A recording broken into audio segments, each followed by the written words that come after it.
And the prayer will be led by Mr. Aslan MA from the Ministry of Religion Affairs, Republic of Indonesia. Mr. Aslan, please.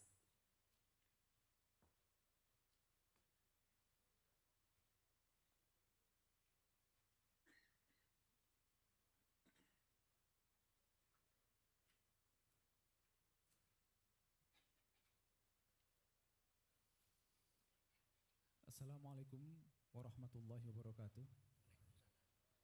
Selamat pagi dan salam sejahtera untuk kita semua. Untuk mendapatkan keberkahan rangkaian acara ini, marilah kita berdoa menurut keyakinan kita masing-masing.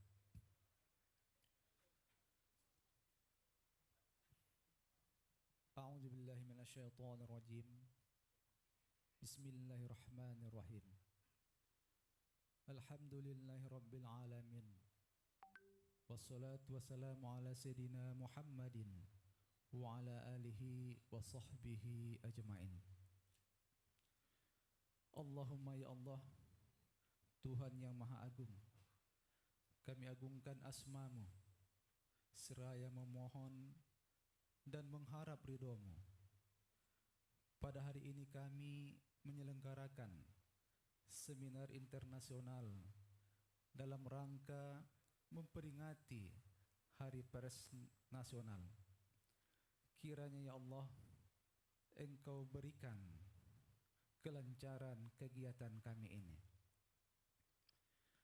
Ya Allah, Tuhan yang Maha Pengasih lagi Maha Penyayang, berikanlah kesehatan, kekuatan, dan keselamatan kepada kami, agar sejatinya kami dapat melaksanakan fungsi kami sebagai juru informasi yang akurat dan terpercaya.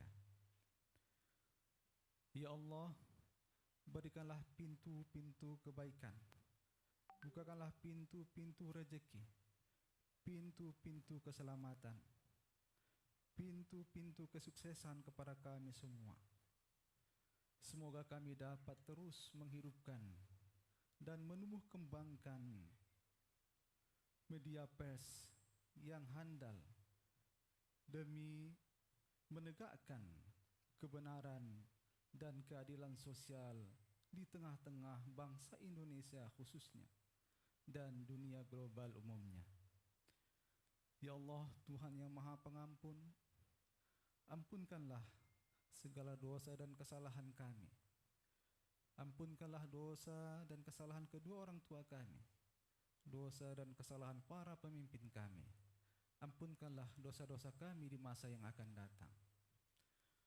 Allahumma taqabbal minna du'aana fa innaka antas sami'ul alim wa tub alaina fa innaka antat tawwabur rahim.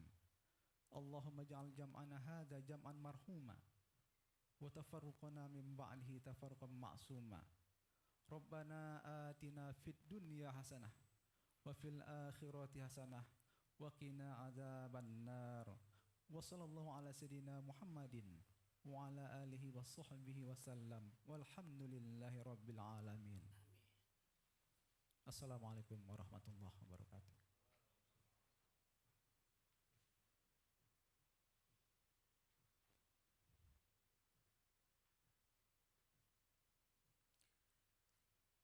Thank you very much, Mr. Aslan.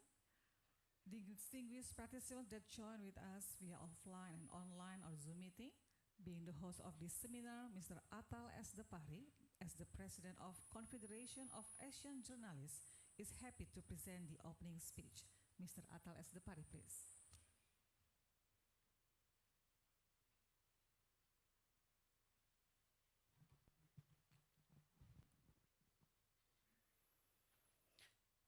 Bismillahirrahmanirrahim. Balam berkicau di pokok akasia, tengok di Tasik berenang angsa. Selamat datang Ismawi Malaysia, mari hidupkan perpaduan bangsa. Ini puisi order by Malaysian. Segar badan meminum jamu, jamu sehat memaknai usia. Di kota Medan kita bertemu, kota bersejarah, pers Indonesia. Ini sesuai dengan tema. Sungguh cepat larinya rubah, melesat lewat pematang sawah. Teknologi media maju berubah, pers merdeka, demokrasi bermarwah.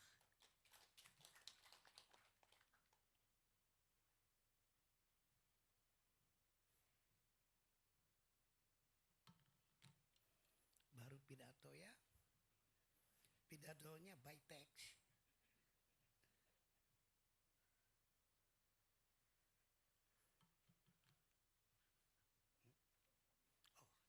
Oke, iya. Assalamualaikum warahmatullahi wabarakatuh. Salam sejahtera bagi kita semua. Yang terhormat Bapak Menteri Komunikasi dan Informatika Republik Indonesia yang diwakili oleh Dirjen Informasi Komunikasi Publik Bapak Usman Kansong lagi dalam perjalanan. Ibu Helena Rea, Head of Project dari BBC Media Action. Oke. Ibu Pravita Kusuma Ningtyas, Senior Project Officer. Rekan-rekan wartawan dan hadirin sekalian. Semangat pagi.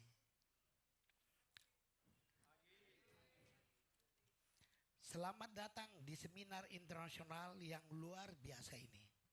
Seminar yang bertajuk Media Massa yang Berkelanjutan dalam Tantangan Digitalisasi Platform Global.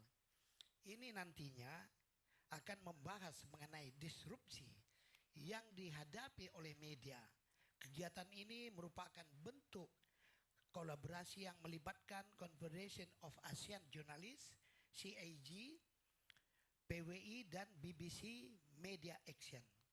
Perkenankan saya hadir di depan forum ini tidak hanya sebagai Ketua Umum PWI, tetapi juga sebagai Presiden CAG.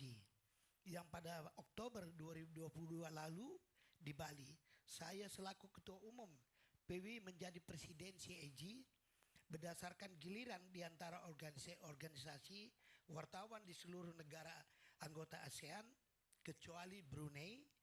Saya akan mengemban sebagai Presiden CAG hingga tahun 2024 mendatang.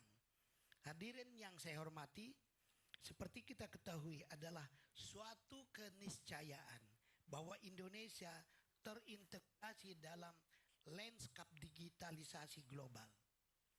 Kita secara fair mesti mengakui Google, Facebook, Amazon, Microsoft, Apple, Alibaba, Twitter, dan lain-lain telah memberikan banyak manfaat pada kehidupan sosial dan ekonomi.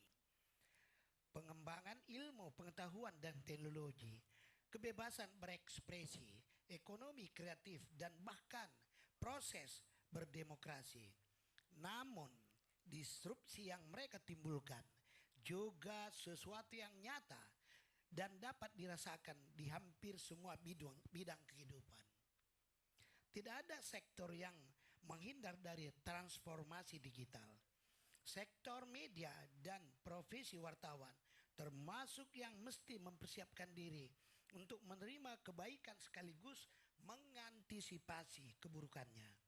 Bagi para pengelola media dimanapun saat ini, semakin sulit menghindari integrasi ke dalam ekosistem, disrupsi konten dan pengguna, dan periklanan yang dikendalikan platform digital global. Persinggungan jurnalisme dengan teknologi menunjang disrupsi konten, penambangan dan data dan layanan periklanan yang dioperasikan platform digital sepertinya hanya soal waktu dan intensitas. Semua media massa akan mengalaminya, tetapi terkecuali media ternama dunia seperti The New York Times, Washington Post, CNN, Sydney Morning Herald, The Sun, The Finance Time, Der Spiegel, dan lain-lain. Termasuk di Indonesia. Sebut saja seperti Kompas, Metro TV, Jawa Post, dan masih banyak lagi. Hadirin yang saya hormati, teknologi digital menghadirkan kemungkinan-kemungkinan baru yang menggiurkan untuk memproduksi konten, menciptakan interaksi, dan menjangkau halayak secara lebih intens. Dalam perkembangannya, memang banyak pengelola media yang kecewa terhadap perilaku platform digital dan berpikir untuk meninggalkannya. Namun sangat sedikit yang benar-benar melakukannya. Sebagian besar lainnya seperti tidak bisa meninggalkannya. Meskipun demikian, penting untuk sungguh-sungguh dipikirkan bagaimana agar penerbit atau pengelola media tidak sepenuhnya tergantung pada platform digital.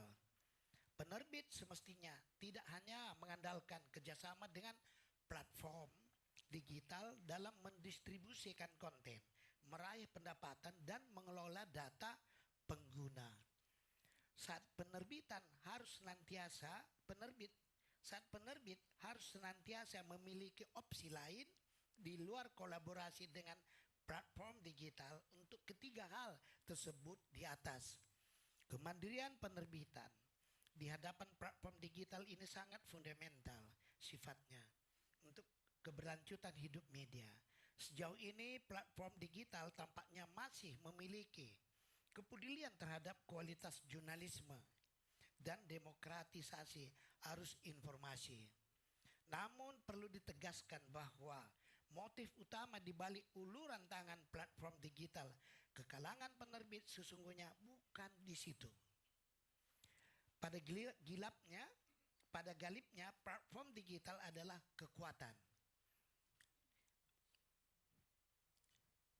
bisnis yang orientasi utamanya adalah peraihan keuntungan ekonomi semaksimal mungkin untuk diri mereka sendiri. Platform digital akan mereka lakukan dengan memanfaatkan jerih payah penerbit dan pengelola media, termasuk memanfaatkan konten jaringan dan kekuatan merek pada penerbitan media. Lebih dari itu, fakta-fakta menunjukkan kerjasama penerbit dengan platform digital adalah bentuk hubungan yang cenderung berat sebelah. Bahkan kalau tidak mau disebut sama sekali tidak ada kerjasama yang win-win. Platform digital lebih banyak mengendalikan, penerbit lebih banyak dikendalikan. Platform digital dapat secara tiba-tiba mengubah sistem algoritma dengan dampak yang serius terhadap distribusi konten dan mode konten berbayar penerbit tanpa memberitahukannya terlebih dahulu. Platform digital dapat memaksakan bentuk kerjasama yang cenderung merugikan penerbit secara sepihak. Selain itu, tidak ada transparansi tentang nilai iklan dan data pengguna terkait dengan konten penerbit yang dimanfaatkan platform digital yang semestinya menguntungkan kedua belah pihak. Hadirin yang saya hormati, di forum seminar ini kita diskusikan bersama bagaimana jalan keluar dari ketimpangan ini. Kami berharap ada jalan keluar, ada solusi terkait kerjasama bisnis yang win-win antara platform digital dengan penerbit. Di sini juga hadir narasumber seperti Prof. Rod Sims, ada di depan, guru besar di bidang kebijakan publik dari Australia National University. Bapak Nelson Yap, anggota Dewan Pers Australia. Dr. Agus Sudibyo, inisiator Publisher Right Indonesia, dan Dahlan Dahi, CEO Tribunnews. Mereka akan menyampaikan pemikiran, gagasan, dan belajar dari negara lain mengenai publisher right. Tentu, dari mereka kita juga bisa belajar dan bertukar ide mengenai bentuk kerjasama bisnis yang win-win antara platform digital dengan penerbit. Juga hadir di pagi hari ini teman-teman wartawan Malaysia yang tergabung dalam ISWAMI, Ikatan Setiakawan Wartawan Malaysia Indonesia, yang dipimpin langsung oleh Datuk Mukhtar. Berdiri. Datuk Mukhtar Hussein, sahabat kita. Kehadiran rombongan wartawan Malaysia menghadiri acara ini memberi bobot mengenai kebersamaan ASEAN, khususnya wartawan dan pengelola media dalam menghadapi disrupsi teknologi. Mari kita memanfaatkan momentum seminar ini untuk kita bertukar informasi dan belajar dari para ahli di bidangnya. Juga memanfaatkan semangat Hari Pers Nasional 2023 yang kali ini mengambil tema pers bebas, demokrasi bermartabat. Seperti diketahui, tahun 2023 ini Indonesia memasuki tahun politik. Pers juga menjadi bagian dari persaingan politik yang pemilu presiden dan pemilu legislatif yang akan berlangsung serentak pada tahun 2024 mendatang. Tentu kita berharap pers Indonesia tetap bebas, tetap menjaga independensinya di tengah hiruk pikuk para buzzer politik, dan kebebasan pers di Indonesia masih tetap terjaga dalam koridor kode etik jurnalistik sehingga bisa ikut mewarnai demokrasi yang bermartabat. Hadirin yang saya hormati, dalam kesempatan ini perkenankan kami mengucapkan terima kasih kepada BBC Media Action yang diwakili oleh Ibu Helena yang mendukung kegiatan yang merupakan kolaborasi antara CAG, PWI, dan BBC Media Action. Kami sangat senang dapat menyambut para Anda semua dalam seminar ini. Kami berharap bahwa seminar ini akan banyak menghasilkan buah pemikiran, terobosan, gagasan, dan ide-ide besar yang bisa menjadi inspirasi bagi kita semua dalam menjaga kelangsungan media di tengah tantangan disrupsi digital. Semoga Allah Subhanahu wa Ta'ala memberikan rahmatnya kepada kita semua. Waalaikumsalam warahmatullahi wabarakatuh. Thank you.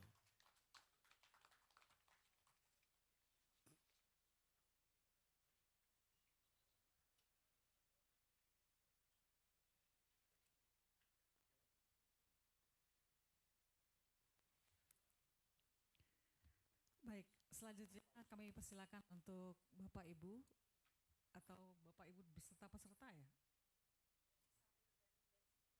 Baik. Baik, kami persilakan untuk berfoto bersama Bapak Atal dan Bapak-bapak lainnya untuk berdiri. Kita akan berfoto bersama. We will do the photo group session. Peserta tetap di sini tapi berdiri kali ya Bu ya. Kami persilakan untuk berdiri. Ladies and gentlemen, would you please stand up because we would like to do the photo group session. Thank you.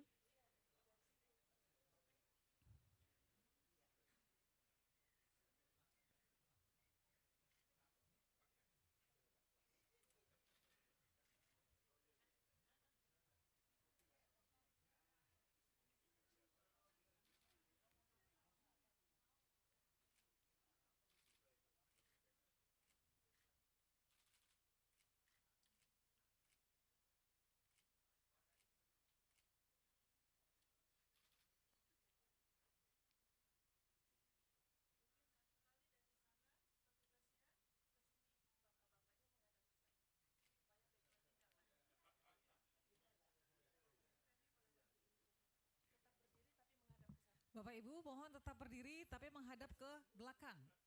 Di balik, ngadapnya di balik Bapak Ibu. Supaya dampak backdropnya. Karena untuk meninggalkan tempat karena masih ada acara lain yang harus dihadiri oleh Pak Atal. Kami ucapkan terima kasih atas kehadirannya dan sampai ketemu lagi di acara yang berikutnya.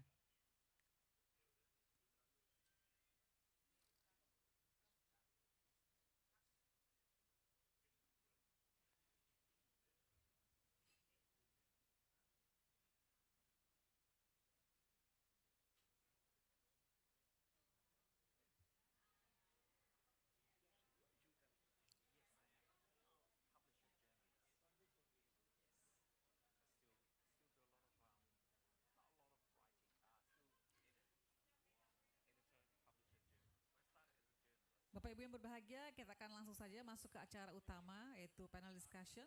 Ladies and gentlemen, now we are proceeding to our main agenda. It is the panel discussion. And in this session, we are inviting for distinguished speakers. They are Mr. Professor Rod Sims from Crawford School of Public Policy, the Australian National University. Mr. Agus Sudibyo, the initiator Indonesian Publishers' Right Regulation. Mr. Nelson Yap, member of Australian Press Council Board, member Local and Independent News Australia, and Mr. Dahlan Dahi, the CEO of Tribunnews Network. And this session will be led by our beautiful moderator, Mrs. Cherstina Chelsea Chan, the academician Media Law Studies, as well as the assistant to Secretary General of Confederation of Asian Journalists.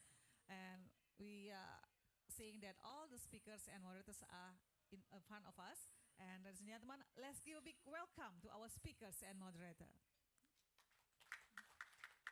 So, Mr. Chelsea, the floor is yours. Thank you.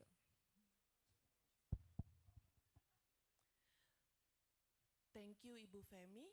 Good morning to all of you, and good morning to distinguished speakers around me.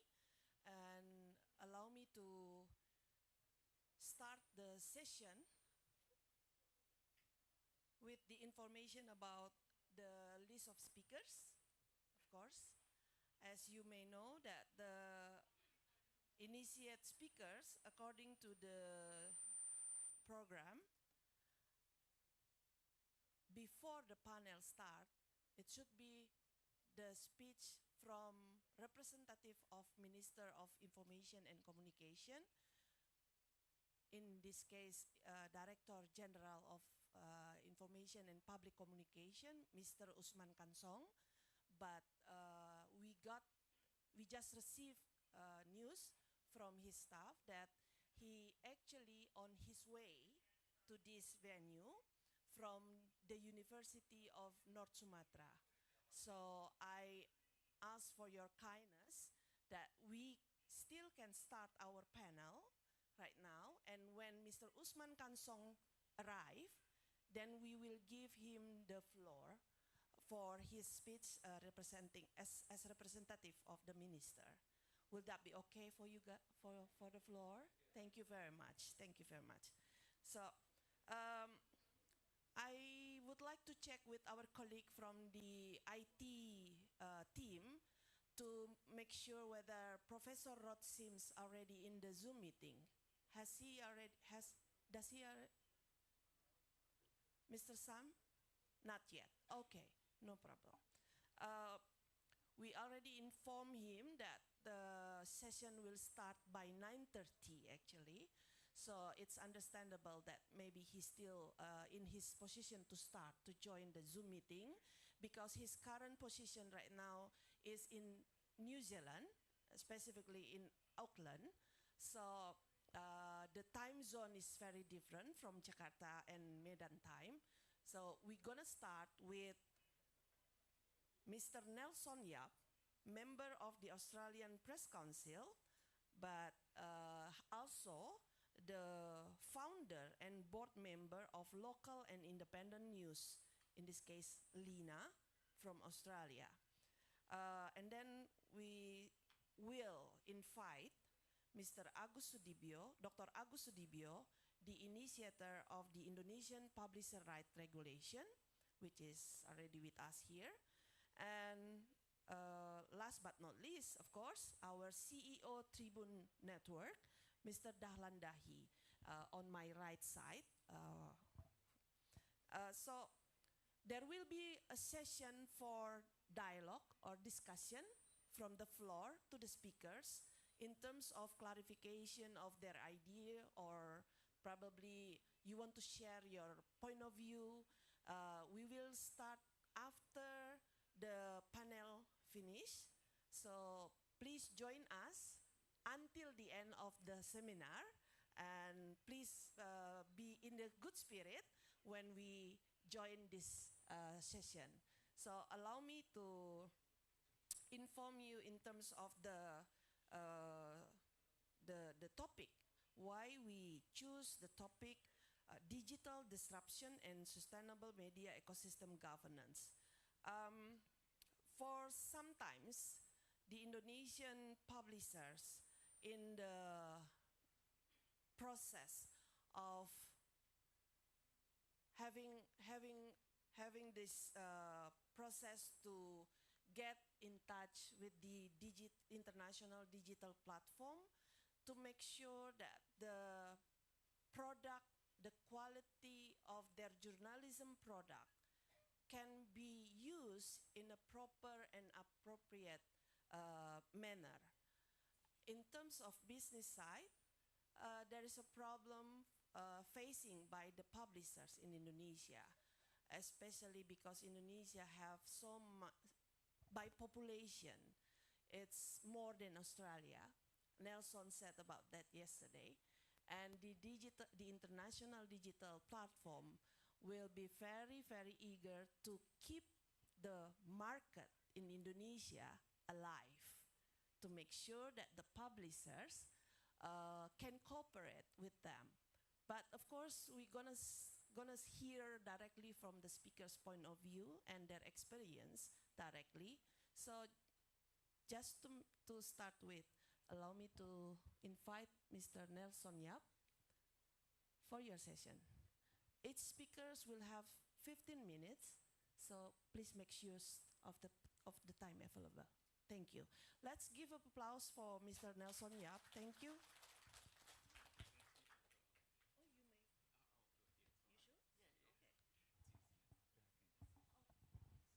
Thank you. Welcome, ladies and gentlemen, distinguished guests, friends and colleagues. My name's Nelson Yap. I'm the publisher of Australian Property Journal. I'm also co-chair and co-founder of the Public Interest Publishers Alliance and a board member of the Australian Press, not board member, just a member of the Australian Press Council and a board member of the local and independent news association. So I'm here today to share the experiences of what it's like for a publisher to negotiate and benefit from the news bargaining code in Australia. Oh. Do I press that button? Yes. Okay, excellent. So the Publishers Alliance, I'll call them PIPA, we were formed in 2021.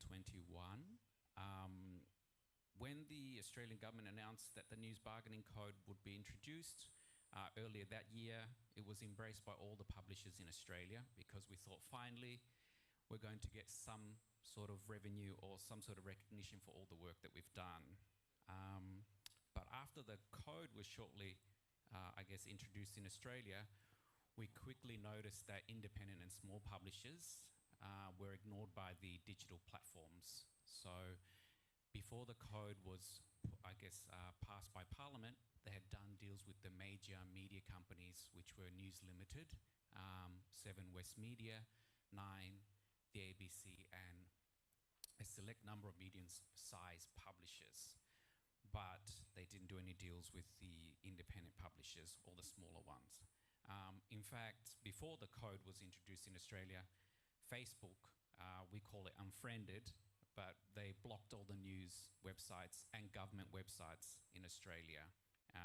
At the time, they said it was an accident, but we have seen since then that it wasn't an accident. It was a deliberate strategy to bully the Australian government so they wouldn't designate Facebook under the code.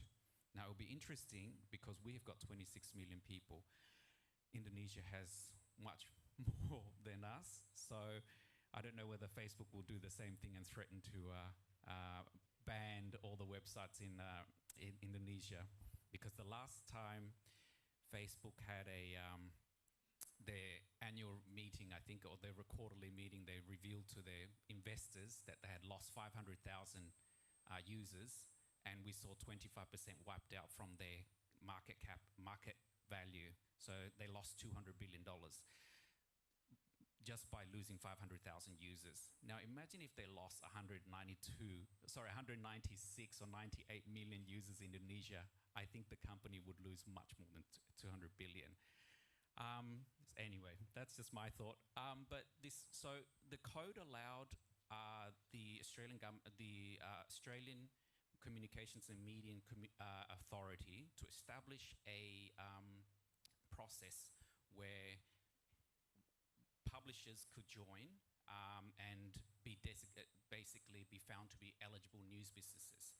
Now, my publication and over 30 odd publications in Australia were recognised as a public interest publisher by ACMA, which is the Australian Media and Communications Authority.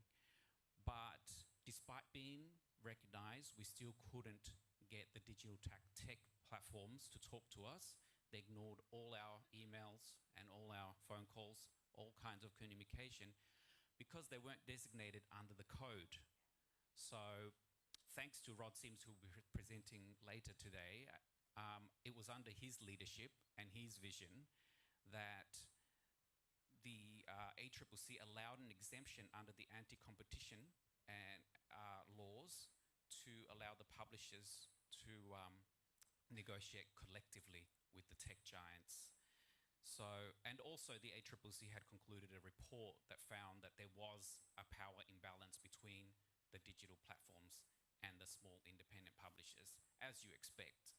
You know, we're talking about Google, which is a $1.3 trillion company, and a small independent publisher in Australia. You know, you can see that you're fighting a titan. So, and just I think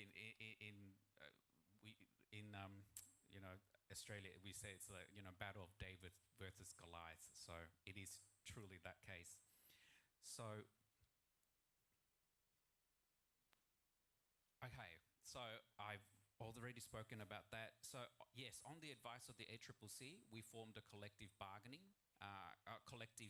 group, and we were very fortunate to be represented by Emma McDonald, who was supposed to speak here today. Yes, through her role as Andrew Forrest's philanthropic Minderoo Foundation. So we were very fortunate there. And so to give a view, the only other collective bargaining group at the time was the Country Press Australia, which represented all the rural and regional local community publishers. But we were the first of its kind, PIPA, because of our diverse group of small, medium, independent publishers. As you can see, we represented sort of across the spectrum of all the different publishing and magazines in Australia. And I say this to the ministers or whoever I meet, that a lot of our publishers cover stories that are often neglected by the large media companies. So, and they're also, our publishers, some of them are in small communities with only 5,000, 15,000 community people. So, you know, if without our publishers, they would have no way to get news.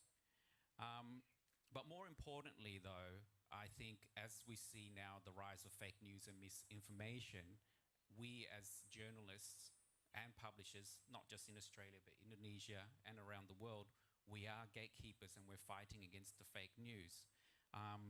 You know, I didn't put this in because I did the research after, but a joint New York University report found that between August 2020 and January 2021, misinformation posts by accounts on Facebook had 6 times more interactions than posts by trustworthy news sources. So therefore, critics were saying that, experts said that the report supports the view that Facebook rewards accounts that put out misinformation over publishers like us who put out trustworthy information.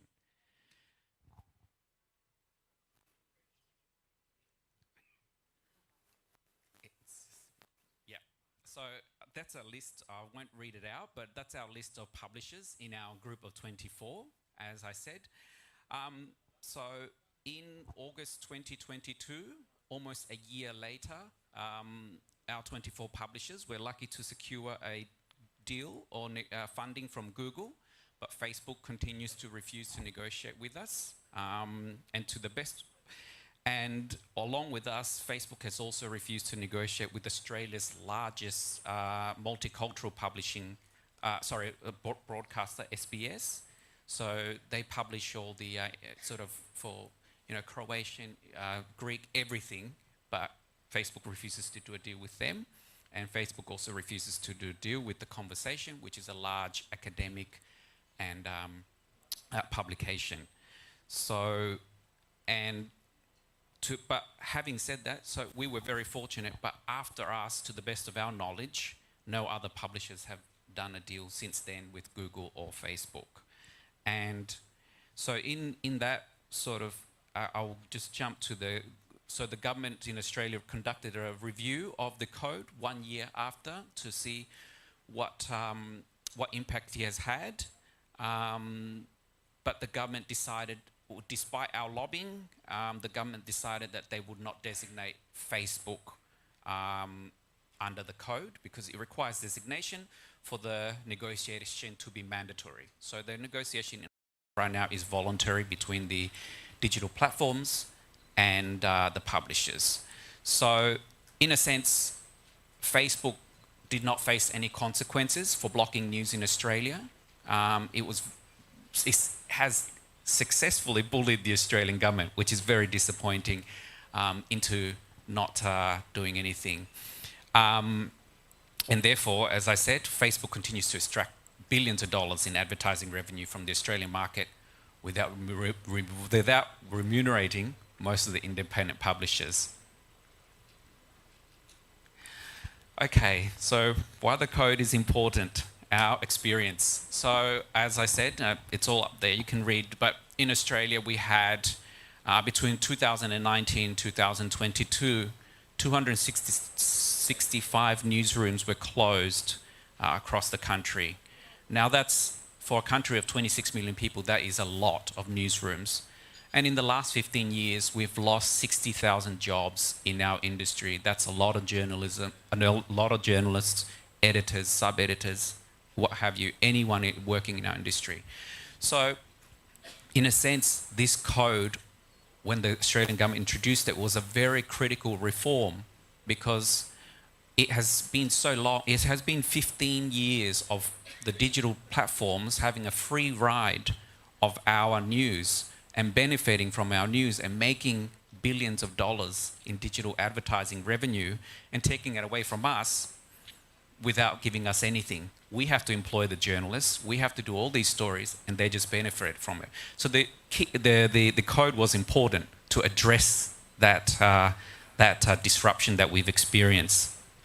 So the lessons learned from us was PIPA's experience. That was my main role in PIPA as co-founder was, we call it herding cats. I'm not sure if you have the same terms in Indonesia or Asia, but it was interesting to try and find as many publishers as possible to join our group to negotiate because there are so many different publishers of different sizes, different expectations.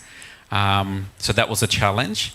But what I wanted to, from my meetings with a lot of the publishers and informing PIPA, was that, you know, initially we had 50 people, 50 publishers who looked at joining, but because of disagreements, some of them thought that they didn't need to, some of them thought they were too big to join a group, they can do it themselves.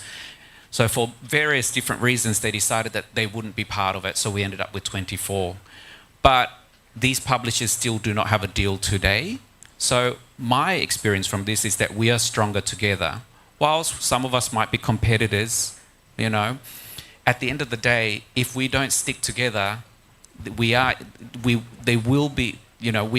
going against titans here. So if we don't stick together as publishers, we go in independently, we're not going to get anywhere. And look, and of course we engage with all the members of parliament, ministers and the government. But as I said, so lessons learned from PIPA is that, and ultimately, of course, more importantly for newsrooms is the financial security because it creates a sustainable news business. But now I want to turn to also quickly the lessons learned from overseas. I'm sure you've all followed. We've now seen, you know, in the US, in the United States and Brazil, the code basically has been killed off. In the US, it's sort of sitting there, but it's not going anywhere anymore. That's because the publishers in the United States were not able to come together. I guess because of their political system, they're very divided as well. But also, the US wanted to be perfect. They wanted their code to be perfect. And I say, don't let perfect be the enemy of the good. So sometimes good enough is a good start, and we can work on progress and reform and make changes. Don't wait until we're trying to make it perfect before we pass the code. And then finally, of course, don't wait for things to happen, make them happen. I think, I'm a journalist, I'm an editor. This is not my job. I don't know how to lobby. I don't know how to do any of these things. I don't know how to bring together 50 people in one room and say, let's go and negotiate with Facebook and Google. But someone had to do it. So I thought, well, if I don't do it, who's going to do it? No one else. So that's why I started ringing the calls, cold calling all the publishers to try and get them on board.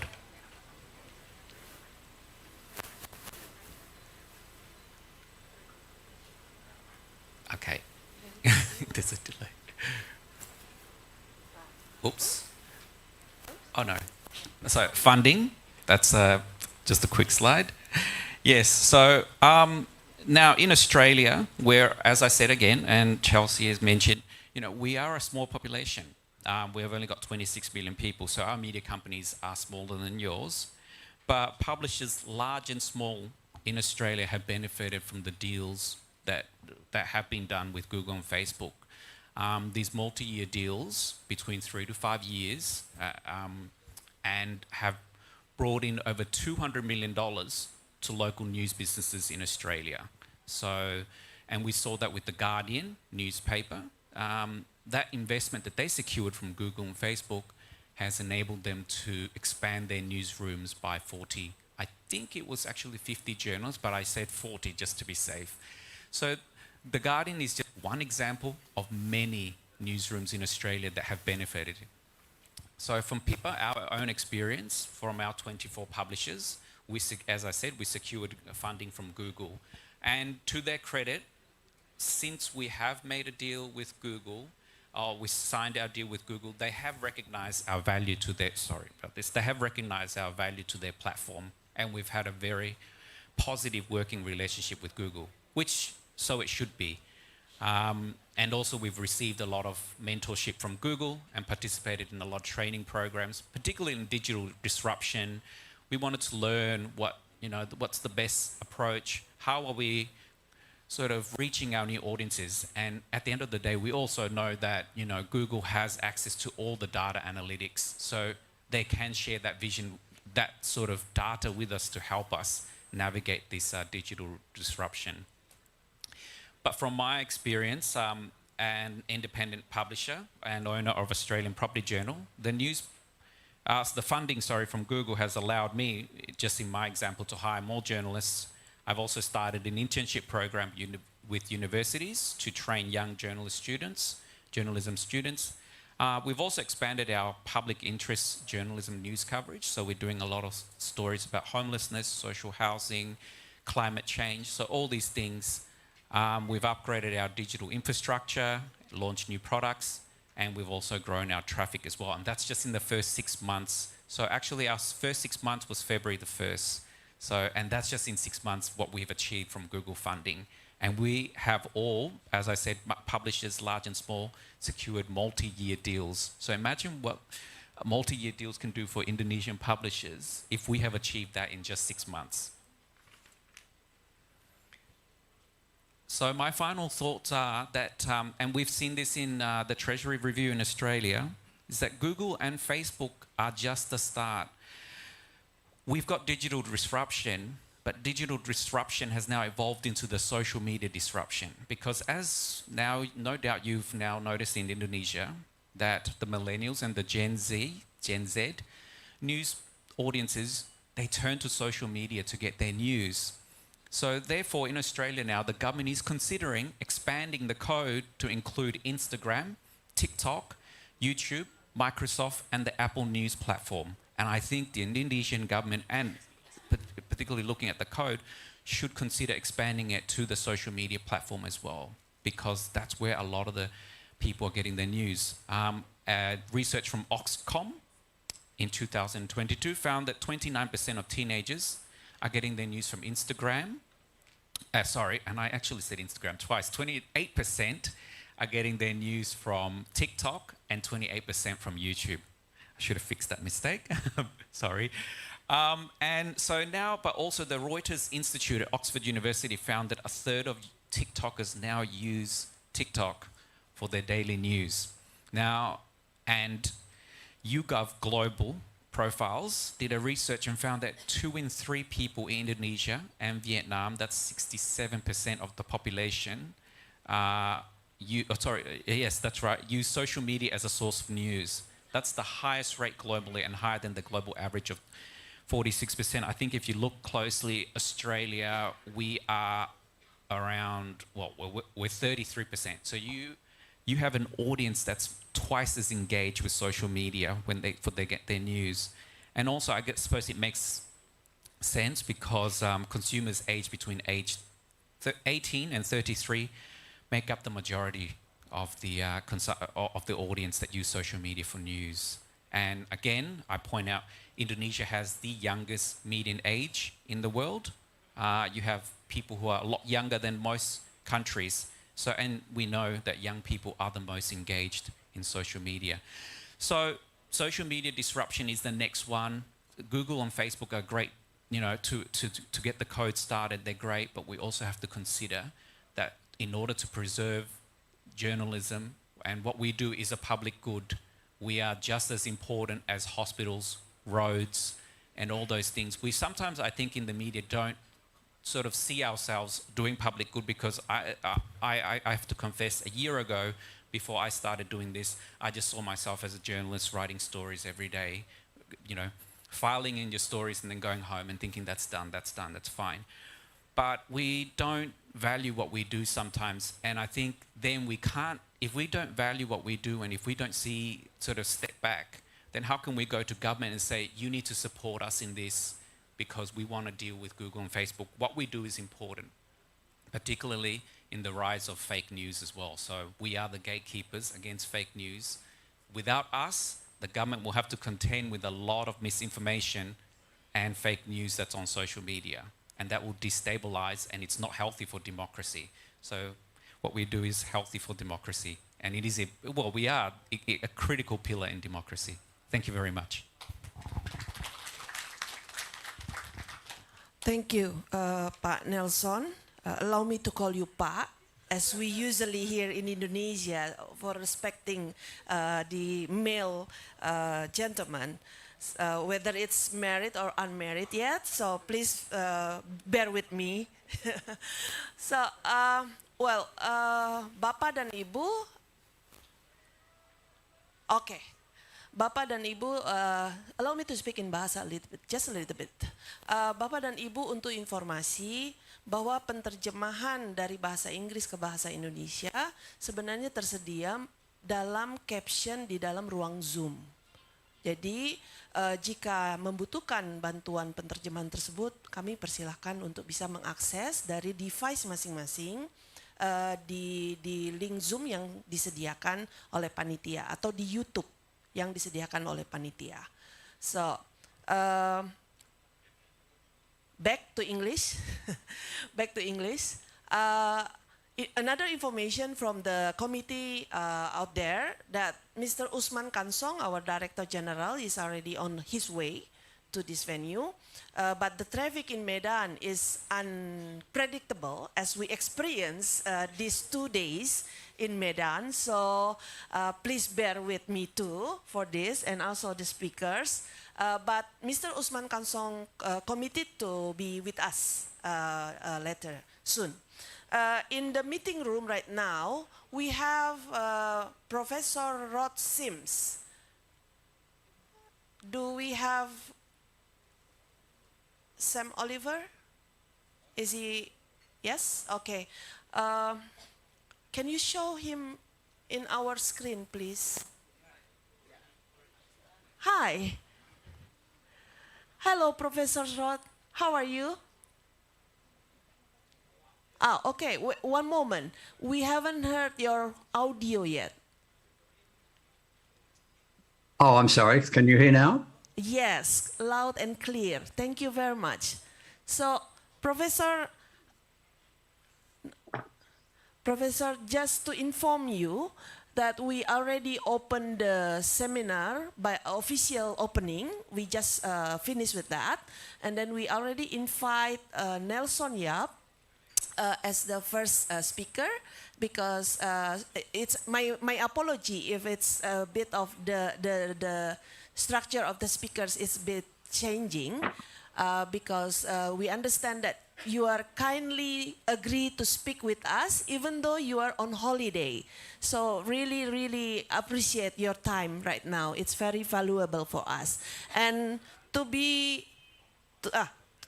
can see you from our screen in front of us. So you are facing the seminar room right now with about 100 participants. And most of us agree that we can start and still using English as our language for the seminars, and it's being translated to Indonesian in the caption, which is you can also see from your screen in the Zoom meeting, but it's in Indonesian anyway. So you may start speaking in English as you, of course, your native language, and we gonna follow, and the participant will follow also with Indonesian from their devices here.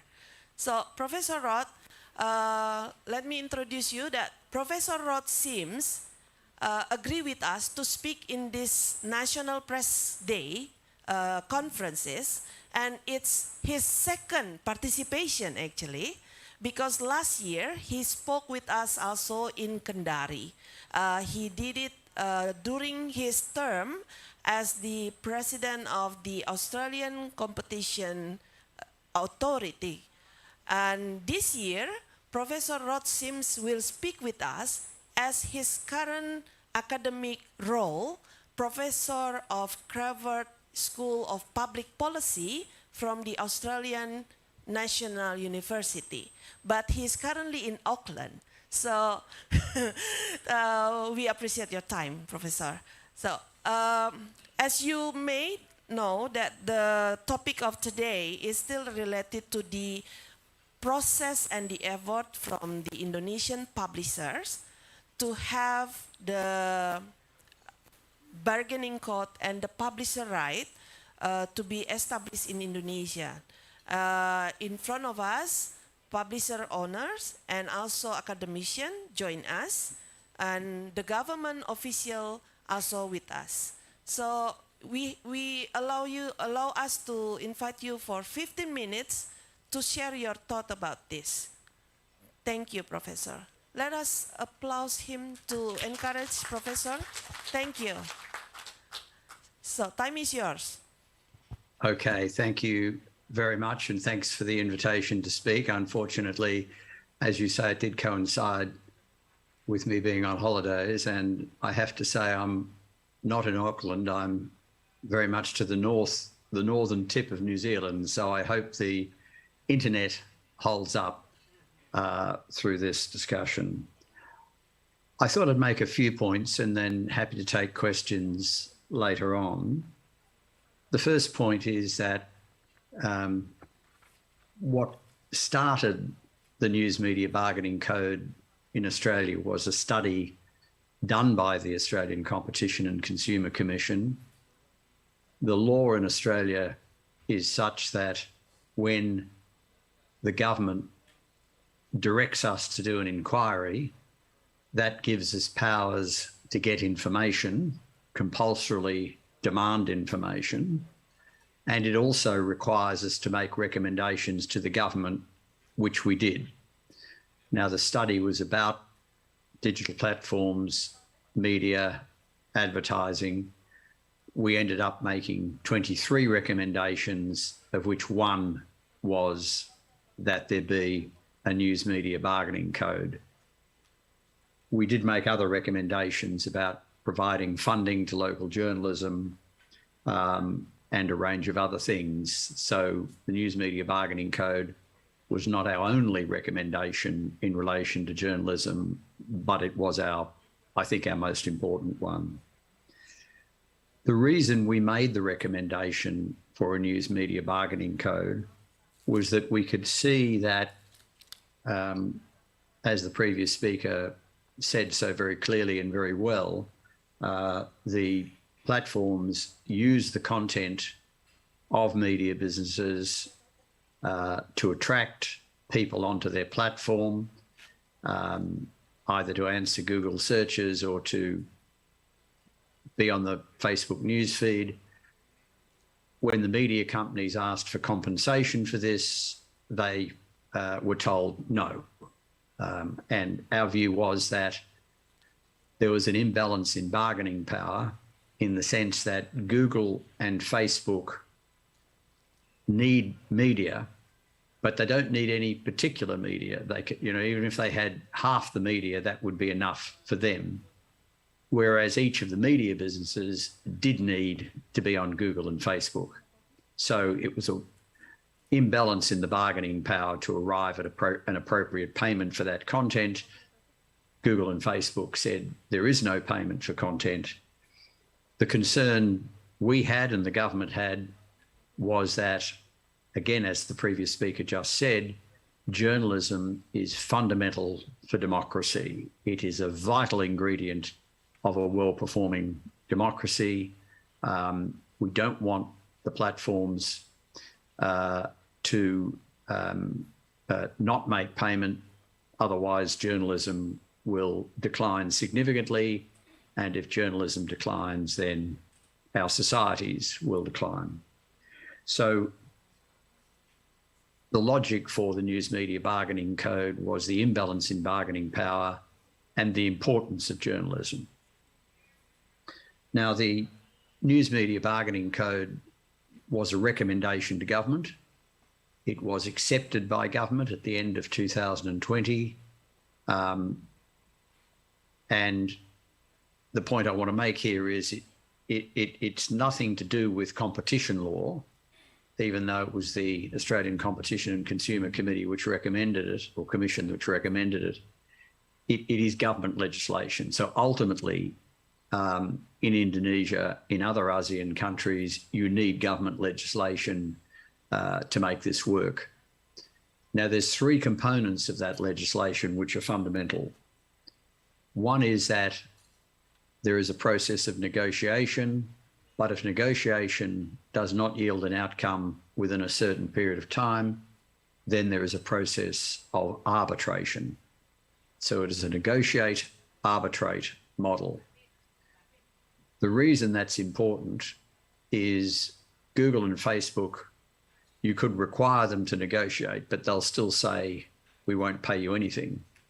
Faced with the prospect that payment might be determined by an arbitrator, that encourages them to do a deal because they'd rather do a deal themselves than have it determined by an arbitrator. So it's very much a forcing device. Having arbitration there is a forcing device to even up the bargaining power and get a fair deal. The other component is that the legislation says that the legislation in Australia does not compel Google and Facebook to do any deals, but if they do a deal with any media company, then they must do a deal with all qualifying media companies. So one in, all in was the second component. And the third one was collective bargaining, that particularly the smaller players could get together and bargain as one. So negotiate, arbitrate was fundamental. One in, all in. If you deal with one media company, you've got to deal with a lot. And thirdly, collective bargaining. Those are the three key ingredients of the code. If any legislation in any of your jurisdictions tries to deal with this, it needs to include all three of those components. Doesn't need much more. It just needs those three components. Now, the process, I won't describe it too much, but it is worth stating that when the government was attempting to introduce the legislation, and we had about a year of negotiating the legislation, it was the ACCC, which I was leading at the time, which drafted the legislation with the Commonwealth Treasury, and the Commonwealth Department of Communications. Google said that if this legislation passes, we will leave Australia. We will no longer provide search results for Australia. So it was quite a threat. When they made that threat, Microsoft stepped in and said, well, if Google leave Australia, our search engine Bing can take over. There was a discussion between the chief executive of Microsoft and Australia's Prime Minister. So in a sense, and also there was a public reaction against Google for threatening the government in that way. Facebook, in turn, we woke up one day to find that Facebook had taken all media and other things off Facebook. So they not only took media off Facebook, they also took down sites that were there to provide help, bushfire warnings, health warnings, and again, they overstepped the mark and there was a huge public backlash against them, a whole lot of people saying they would no longer use Facebook anymore. So those threats backfired, but they did set off real negotiations between the Australian Treasurer, Josh Frydenberg, and the chief executive of Alphabet, Google's parent, and the chief executive of Facebook. A number of changes were made which don't really matter. The one change that is worth explaining was that the Treasurer felt that the Google and Facebook were scared about being designated under the legislation. So the legislation sets up the framework, but to be covered by it, you've got to be designated by the Treasurer. The Treasurer said, well, if you go out and do deals with our media companies, we won't designate you. That caused Google and Facebook to immediately go out and do a lot of deals, whereas I thought, certainly, and others did as well, that deals would be done against the threat of arbitration. In the end, deals were done against the threat of designation. Now, it doesn't matter. The point is deals were done. So Google have now done deals with essentially all Australian media. There's a few companies that don't have deals, but it is disputed about whether they qualify or not. The companies that clearly qualify have all got deals, and that's very pleasing. So Google has done deals, I think, with just about everybody. The number of exceptions are exceptionally small and may not exist. Facebook did a deal with approximately, I think, media companies that employ about 85% of Australian journalists. As the previous speaker just said, they did not do a deal with Australia's multicultural broadcaster, the Special Broadcasting Service, or SBS. They did not do a deal with the joint venture between sort of media and academic, called The Conversation, as is just mentioned. But they did a deal with a lot of other companies.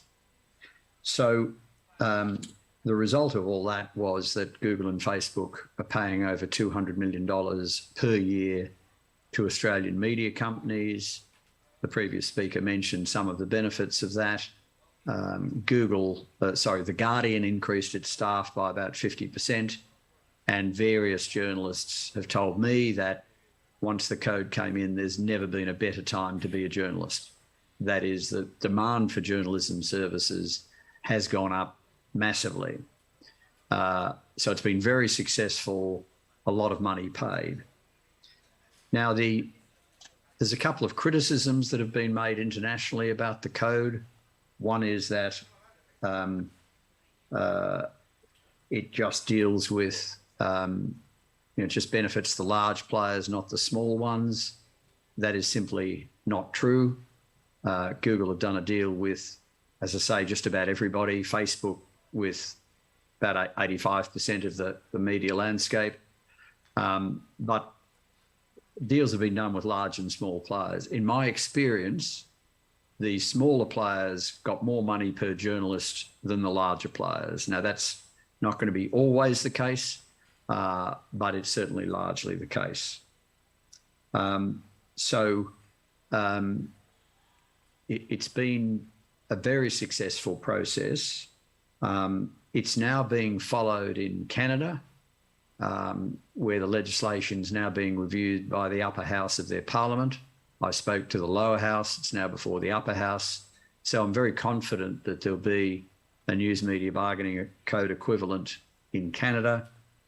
I think there's a good chance there'll be one in the United Kingdom. They're due to pass their legislation next year. It's broader legislation, but once it's passed, it allows for a news media bargaining code. So they're the two most likely places. Obviously, I'm heartened by the fact that Indonesia is actively considering it, and I hope other countries in ASEAN will consider it. As the previous speaker said, the opportunity looks as if it's lost in the United States, although I'm going there late March, early April, and hoping that it can be revived, but we will see. The main lesson, I can only repeat what the previous speaker said. What made the code, what got the code into legislation, what made it so successful was the media worked together. All Australian media pretty well backed the code.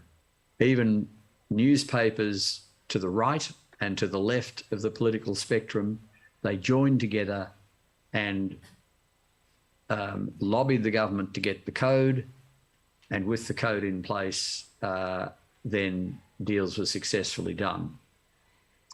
Now, those deals are in place for 3 to 5 years. There is provision under the legislation, which the previous speaker again said, for the code to be extended to other platforms. That would require further consideration. We have a new government in Canberra at the moment, and it's got a lot of priorities. I'm sure it will get round to this issue, but it's got a lot on at the moment, having just come to government with a whole range of problems confronting them. So I don't think we've heard the last of other platforms getting designated or threatened to be designated. And it may well be that action is taken against Facebook for not doing deals with the SBS and The Conversation. I think we're still fairly early stages with a government that's had other priorities. So look, I'll leave it there to stick within your timing, but happy to answer questions at an appropriate stage. So thank you very much. Thank you, Professor. Thank you very much. We give you applause from here. So you don't mind to continue with us for another 20 minutes, perhaps? Yes, I can certainly do that. Okay, thank you very much. But to inform you that we already have our Director General of Information and Public Communication, Mr. Usman Kansong. Let's give applause to Mr. Kansong. Yes, he's here in terms of his role to representing the Minister of Information and Communication and Informatics.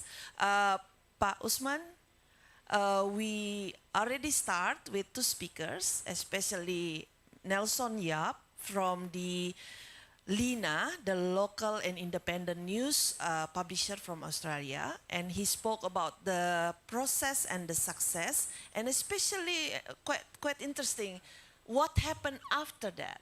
Yes, what happened after that is, I think it's very to be quote here. And from Professor Rod Sims, you actually met him also in Kendari via Zoom, and he emphasized about the process of legislation, but also he talked about whether the 3 components, the negotiation and arbitration process, the legislation itself, and of course, how to encourage the media groups to be able to cooperate each other strongly to have and to pass the regulation as needed, as initiated by the media community, in this case Pak Agus Sudibyo and the network. So Pak Usman Kansong, if you don't mind, we would like to invite you in this moment right now to speak about some of the progress that we already have at the House of the Minister. Time is yours, please.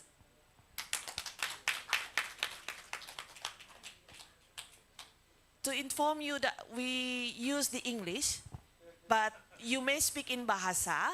The translation is available at the caption of the Zoom meeting. Thank Okay, I you. will speak in mixed languages. Okay, the translator, please be informed that Mr. Usman Kansong will speak mix English and Indonesia, and especially maybe Medan language also. So be aware. Thank you. Okay, thank you very much for this occasion, for this chance to speak on what is the progress of the legislation or regulation of the publisher right.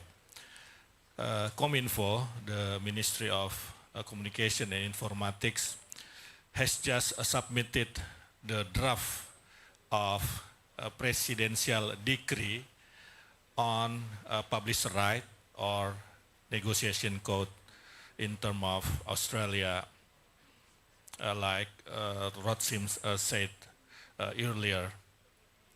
And we are waiting for the response of the president. We have to submit the draft. We call it, we ask from the president the initiative right to initiate, to developing or to form the legislation. We have had draft, but after president give us the initiative right, we will discuss again. We will discuss more deeply about the substance of the publisher right. Let me inform you that there are two substance of the publisher right regulation. The first is that the platform must cooperate with the media in Indonesia in term when the platform want to deliver the news in their platform from our media. They must cooperate. They must negotiate with our media.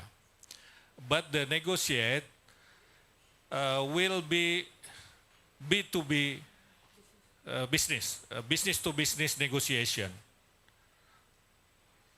And the second, we will have such a body, such a controlling body to watch, to control the, to see the negotiation between the platform and the media.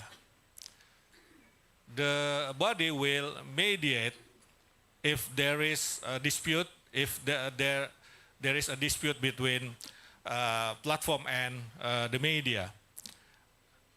And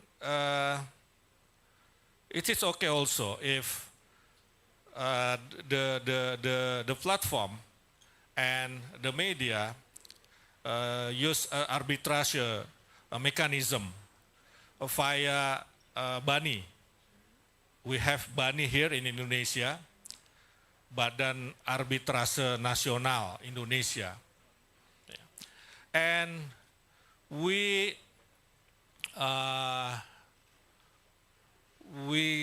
the regulation will give the right to press council to control, to watch, to see, to mediate the cooperation between platform and the media. Because the position of the government, we are not recommending to form new special body. So we will use the existing body, that is press council.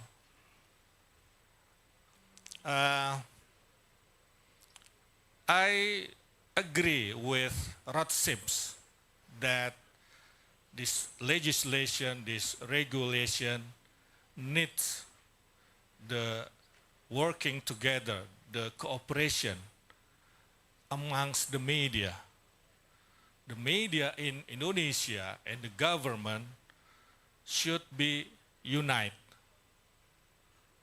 Should be united. We don't want in government that there is a dispute or there is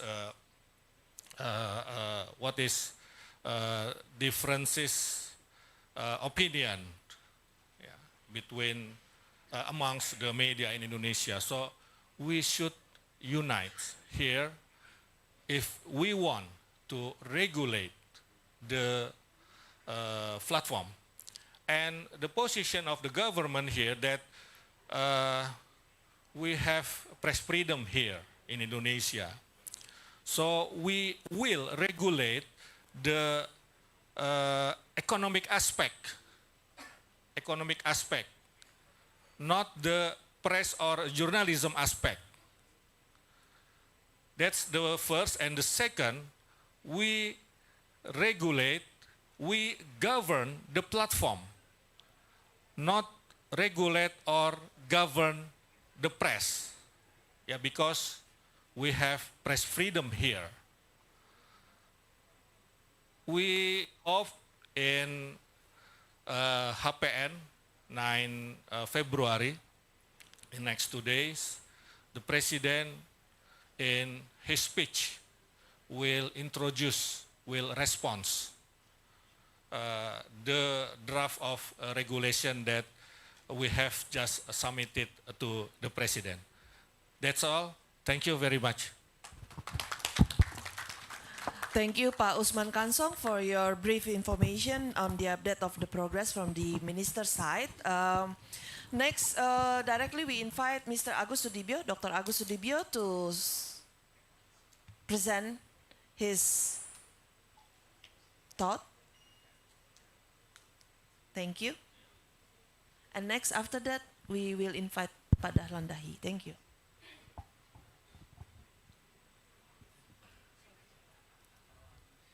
Thank you, Chelsea. Bismillahirrahmanirrahim. Assalamualaikum warahmatullahi ta'ala wabarakatuh. First, thank you for CIG, PWI, and PPC Media Action for invite me to join in these important meetings. And it's really nice to meet all of you, especially colleagues from other country in Southeast Asia region, especially from my friend from Malaysia, tepuk tangan, and also my friend from maybe Vietnam, Thailand, Philippines that join in this seminar. I would like to share the experience of Indonesia media community to the advocacy for news media bargaining codes, and then also I would like to share the idea for the need for inter-country media association caucus or alliance for together to the same advocacy.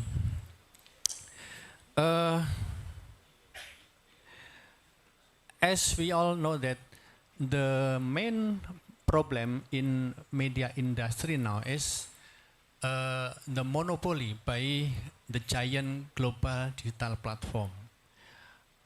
I don't know the exact situation in each country in ASEAN region, but if we refer to the context of Indonesia today, the monopoly of a global digital platform company happen at least in 3 levels. First, around 80% of news distribution in Indonesia is controlled by Google and Facebook. This duopoly also grab around 75% digital advertising expenditure in Indonesia. And they also monopolize the processing and also utilization of user behavioral data. Even though they use publisher own news content in mining that user behavioral data, they refuse to share the data to publisher. If publisher need the user behavioral data, they still have to buy to Google and Facebook. Even everybody know that Facebook, Google mining user behavioral data use the content of publisher. I think it's not only Indonesia problem, it's a problem in every country. Also, I think in Australia also. So in, sorry. So in this context, I think 2 years ago, media community in Indonesia, Indonesian Press Council, Indonesian Media Association, Journalist Association together established what we call Indonesia Media Sustainability Task Force. Indonesia Media Sustainability Task Force. And this task force tried to initiate the drafting and the advocacy of Indonesia News Media Bargaining Codes, which refer to EU Publisher Right and the Australian News Media Bargaining Codes. But it's important to know that this code actually not designed as a hostile gesture against the global digital platform or to undermine their positive contribution. Rather, it is an initiative to create two-way value exchange or to realize the mutually beneficial relationship between news publisher and digital platform. And in the draft that submitted by task force to government, this bargaining codes set up the obligation of digital platform company to negotiate in good faith with Indonesia publisher regarding first the economy value of publisher content that they use or monetize, and the second fair and transparent profit sharing in digital advertising schemes involves both parties, and third, sharing of user data generated from the use of publisher own news content by digital platform company. The code also obligate the digital platform company to ensure that the news content they distribute and monetize is in accordance with the Indonesian press law and the journalistic code of ethics. And also to make sure, it's very important, I think Pak Dahlan will share the idea about it also, to make sure that their algorithm system is supporting the preservation of local value, diversity of perspective, and multiculturalism principle in Indonesia.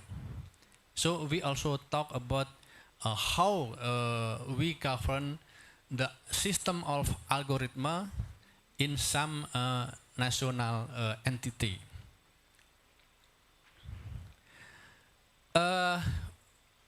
I believe, and I think as we all know that in order to carry out the journalism, social function, and democratic function properly, the mass media must be economically sustained.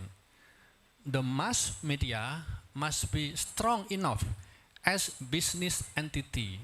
So the ultimate goal of bargaining codes actually not only how to help media in dealing with digital disruption pressure. The ultimate goal, I think, is how to creating media ecosystem that is conducive for realization of good journalism, civilized media public sphere, and for maintaining the contribution of the mass media to the democratic process in Indonesia in much broader scope. But we believe that to realize the news media bargaining code, also how to build balanced fair system for negotiation with global digital platform, media community in each country cannot walk alone. If we walk alone in this field, we will always facing David versus Goliath struggle between the giant global digital platform.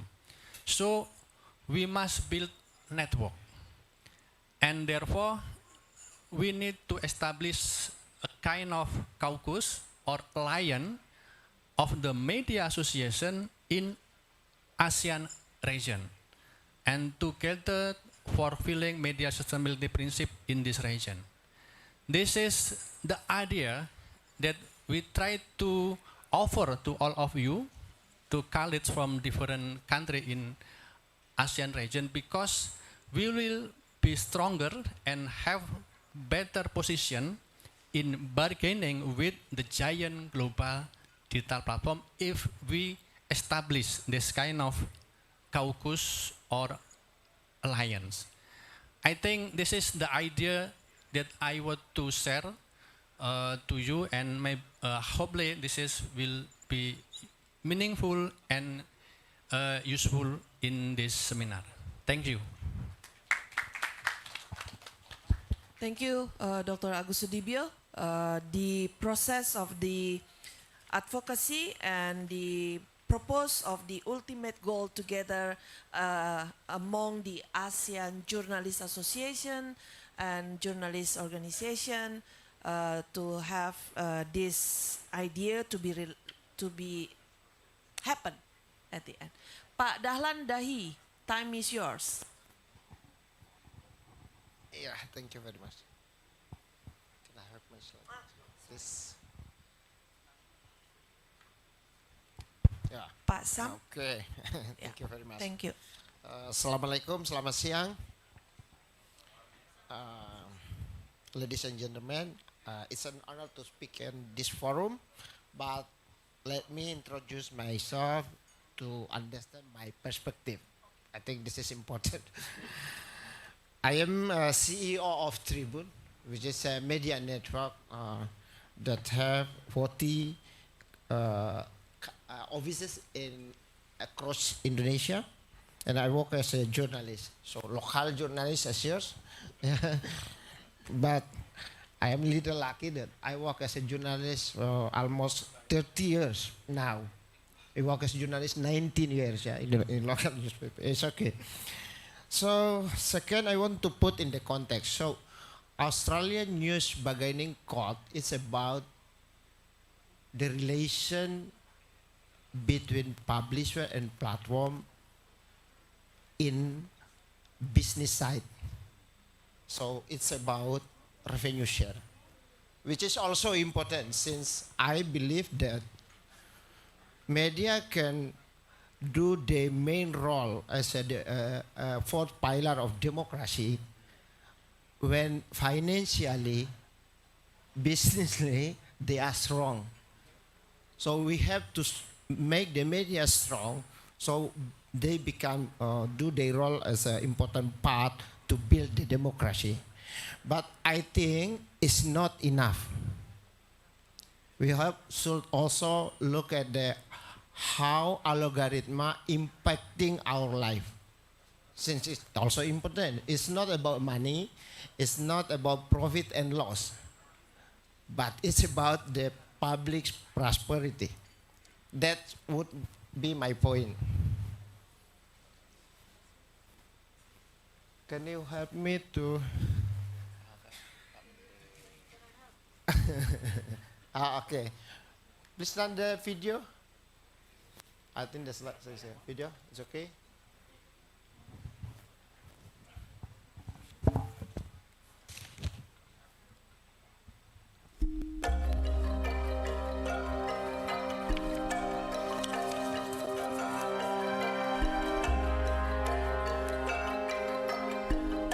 Indonesia, negara kepulauan terindah.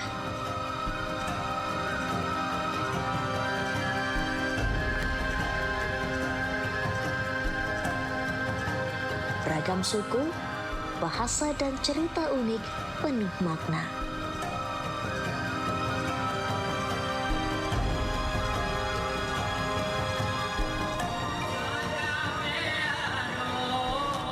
Warna-warni Indonesia dalam Bhinneka Tunggal Ika.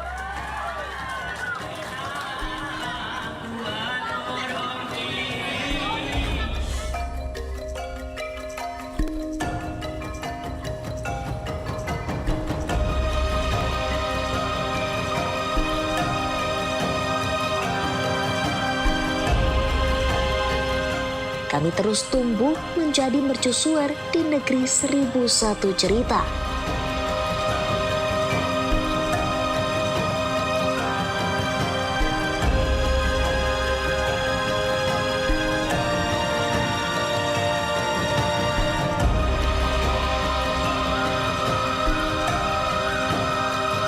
Kami tahu lebih dalam karena kami dekat dengan sumber cerita. Kami unik sebab kami menghadirkan 1001 cerita lokal untuk Indonesia. Kami adalah representasi keberagaman sudut pandang untuk tetap menjadi Indonesia. Tribun Network. That's a clip. So, thank you very much. It's the face of Indonesia. It's not the shopping mall, which is the face of Indonesia. It's a traditional market. It's the heart of Indonesia. You can find this perspective if you go deeply to find local perspective.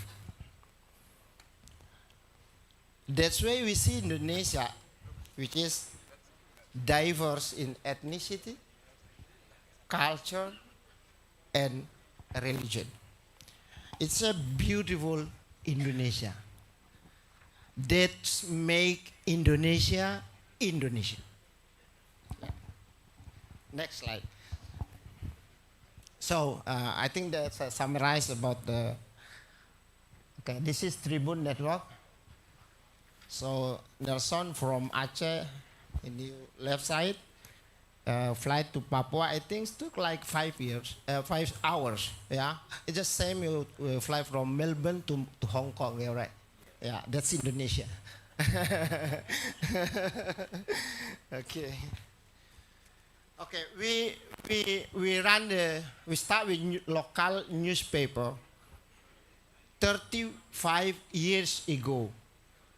35 years, I think it's important because media could only sustain if they get trust from the people.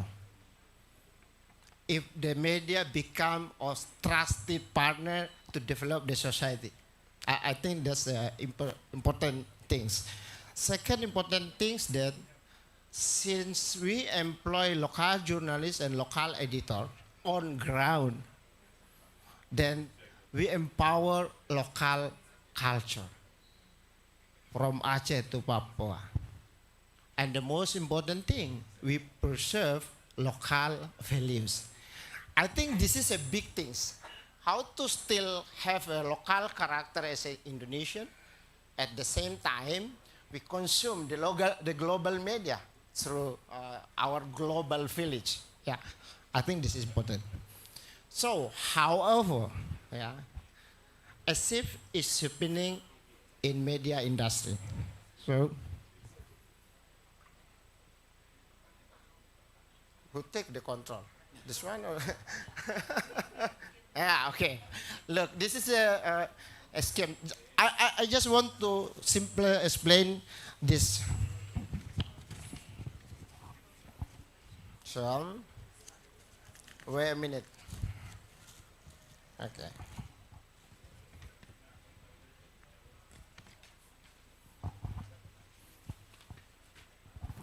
Let's imagine the era of newspaper,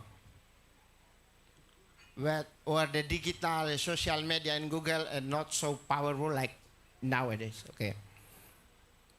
I want to emphasize that journalists works to find and to process information and to publish them to the public. Editor process the news and decide what news, in what angle, for the public. My point is, the editor has the power to decide what public should remember and what should be forgotten. Yeah. Editors are responsible for building a good and healthy society. Fortunately, the editor's immense power is guided by press ethics, press law, and one more thing, local values.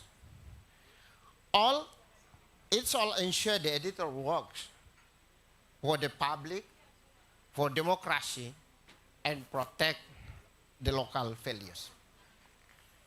Okay, and then this is our word. Next slide. Okay. Pasam, next slide, please help. This is our word now, the digital. Look at the red sign. Technology, algorithm. Behind the technology, there is a system. Yeah, we call it algorithm. So, when shifting occurs, the editor extraordinary power pass to algorithm. So now the editor is algorithm. Since 70% of website audience coming from the platform. So actually the editor, the real editor is technology, the real editor is algorithm. The algorithm determines what the public should see and forget. Just same the power with the editor does. The big problem is the algorithm works on a global scale for all ethnic groups and all religions. Global society through algorithm proceed the same direction, forming a unified global village. I discussed with with my friend in a global tech company. I introduced this perspective and he told me, leave algorithm to the user, to their behavior. Since you know, the user, the content, the raw material, it's a raw material for digital tech company. And it is free. That's Australian news bagian encoded. Ask, please pay. This is our raw material. You should pay. It's not free. Yeah, it's a gold. It's a gold mining, okay? But leave algorithm to user, to their behavior, and let algorithm work to provide content and news that are relevant to them, actually consists a big problem. It looks democratic since you have you hand over the power to user, not to the media. But here is at least two problems. One, what if there is human intervention in tech company to remote content? Who control them? This is happen. If the government body or some figure in the political private that's strong, they can ask platform to take out some of content. It's happened also in our world as a publisher. But it's all work in the backstage. Nobody responsible, nobody know. Okay. Second, what if the algorithm which work with the amount and the quality of engagement move in a direction that actually destroys society and civilization? Who control them? That's the point when the editor or when algorithm take over the power of human editors. Next. The contrast is there, not here. Yeah. So that's algorithm, then it's a human editor. Okay? Next, please. Okay. Here is my big question at this forum. Who watch, who control the guys, the men behind algorithm? Since algorithm decide on what public would see and forgotten, who control them? Is Indonesia legislation, Indonesia president, Indonesia parliament, or should Malaysia parliament? Or should United States parliament? Who control these powerful guys? And who know them? Any of you know who is the man behind the algorithm? I want to state my important point. Okay.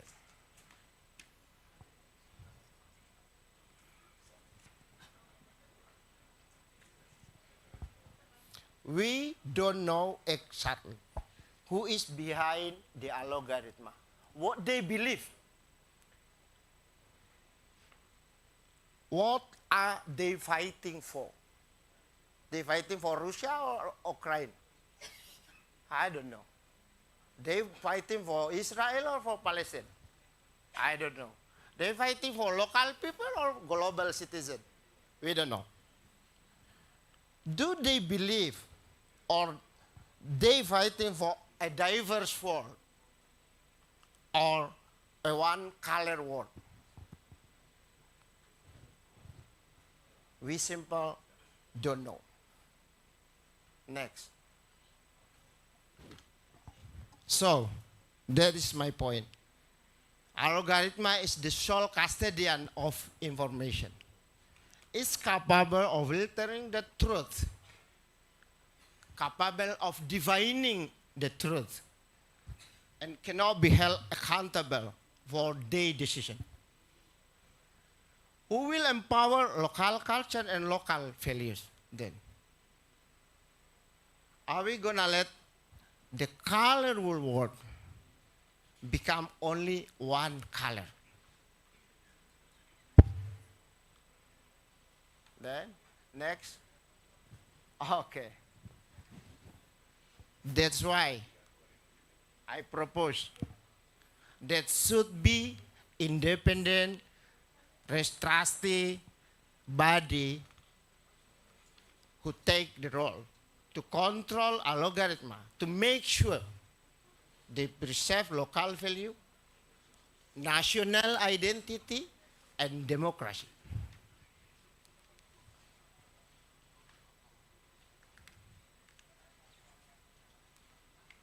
Because we want to pass on a diverse world to our future generation. And hopefully, the algorithm also work in the same direction. I close this presentation with I think this is the famous quotation. Imagine the power of algorithm, and I think all of us remember the English historian named Lord Acton. Power tend to corrupt. Absolute power corrupt absolutely. Thank you. Thank you, Pak Dahlan, for your presentation in terms of making sure that the local value still be there with us, even though the AI taking so much. It's not about money at all. Yeah. Well, let's big applause to the speakers here first, and I want to check with the Pak Sam Oliver. Do we still have Professor Roth in the Zoom room? Yes. Pak Roth, Professor Roth, we are finished. We finished with the presentation now, and would like to open the session for comments and question answers. I hope you still with us and willing to take one or two questions from the floor here. And I would like to directly open the floor right now if there is comment or questions from the floor right now. From the right side, middle side, the left side. Do we have hands up to raise questions? Okay, one from the left side. There is a lady, and then one from the right side. Can the technical officers help with the microphone, please, to make sure that the gentleman and the lady can connect with the audio in the Zoom room? Yes, please, Pak Sam, to the lady here, Ibu Santi, I believe. And then from Malaysia, please, Ibu Santi. Yes. Thank you for a very comprehensive presentations to all speakers. I have a question to our Australian fellows who are the speakers. Since the regulation or the code is to fight against monopoly, like should be an antitrust government agency who fights it instead of under the press council. But I'm just wondering, in Australia or whatever you found out when we were going to go for bargaining code, is there any where in the world that the press council regulates the body to fight against antitrust? Okay, I'm sure Professor Roth already take that question too. Next, our friend from Malaysia, please help. Thank you. Oh, Ibu Noni, thank you very much for your help. She is our journalist. Okay, my name is Chamen. I'm from Malaysian Press Institute. Press Institute. I've got a question for Nelson Yap. You mentioned that the Australian media earn about 200 million US dollar per year. AUD. Australian dollar, sorry. Australian dollar per year. And the things that I want to know, how actually do you distribute the amount among the 24 PIFA members? 200 million. You know? And also a question to Prof. Agos. I think you highlighted a very good idea in terms of ASEAN, how ASEAN collectively can negotiate with the technology big company. But do you have the legal framework to do that? For example, Australia has its own code, and Indonesia is, I think, progressing in advance to have that code. We in Malaysia is still, we don't have discussion about creating a code, but maybe after this seminar, we will suggest to the industry and the government as well, so that the code can be put in place and have legal standing so that Malaysia with a population of 30 million people, Australia has about 26. So we are in the position to negotiate with Google, Facebook, TikTok, and the rest. And I think it is important that, according to Prof. Sims, that designation must be included in the code. Perhaps Prof. Rod Sim can reinforce the point so that we can take home whatever we can take, so that we can have the same maybe legal framework in Malaysia. Thank you very much. Thank you. Do we still have one from the middle table? No? Okay, for now. Professor Sims, we have questions raised to you. Yeah. Allow me first. One from Miss Santi. She asks you if there is example or benchmark when a press council taking care of the anti-monopoly object. That's the first thing. And the second thing from our friend of Malaysia, wishing that you can emphasize how the legislation process, that he can also bring that home, learning from your experience as the regulator and the drafter of the bargaining code. Well, maybe 1 or 2 points related to that. Allow me to also address the question also to Nelson Yap, also from Malaysia, about how to spending the money that you got. But do we have questions from the Zoom meeting? Friends from the Zoom meeting? Can Pak Sam show us? No? Nobody raise hand? Okay. Well, if there is later on, please inform us, Pak Sam. Thank you. So, Professor, time is yours, please. Okay, can you hear me all right now? Yes. Okay, so the Press Council in Australia does not have a role in the code, and really there isn't much role for, well, there's role for two regulators in the code. Our media regulator, called the Australian Communications and Media Authority, it registers media organisations to be eligible to participate in the code, and then it chooses a panel of arbitrators who would arbitrate if called on to do so. The ACCC, the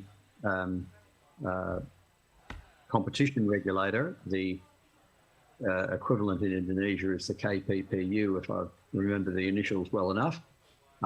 We make sure that the companies, Facebook and Google, comply with the terms of the code.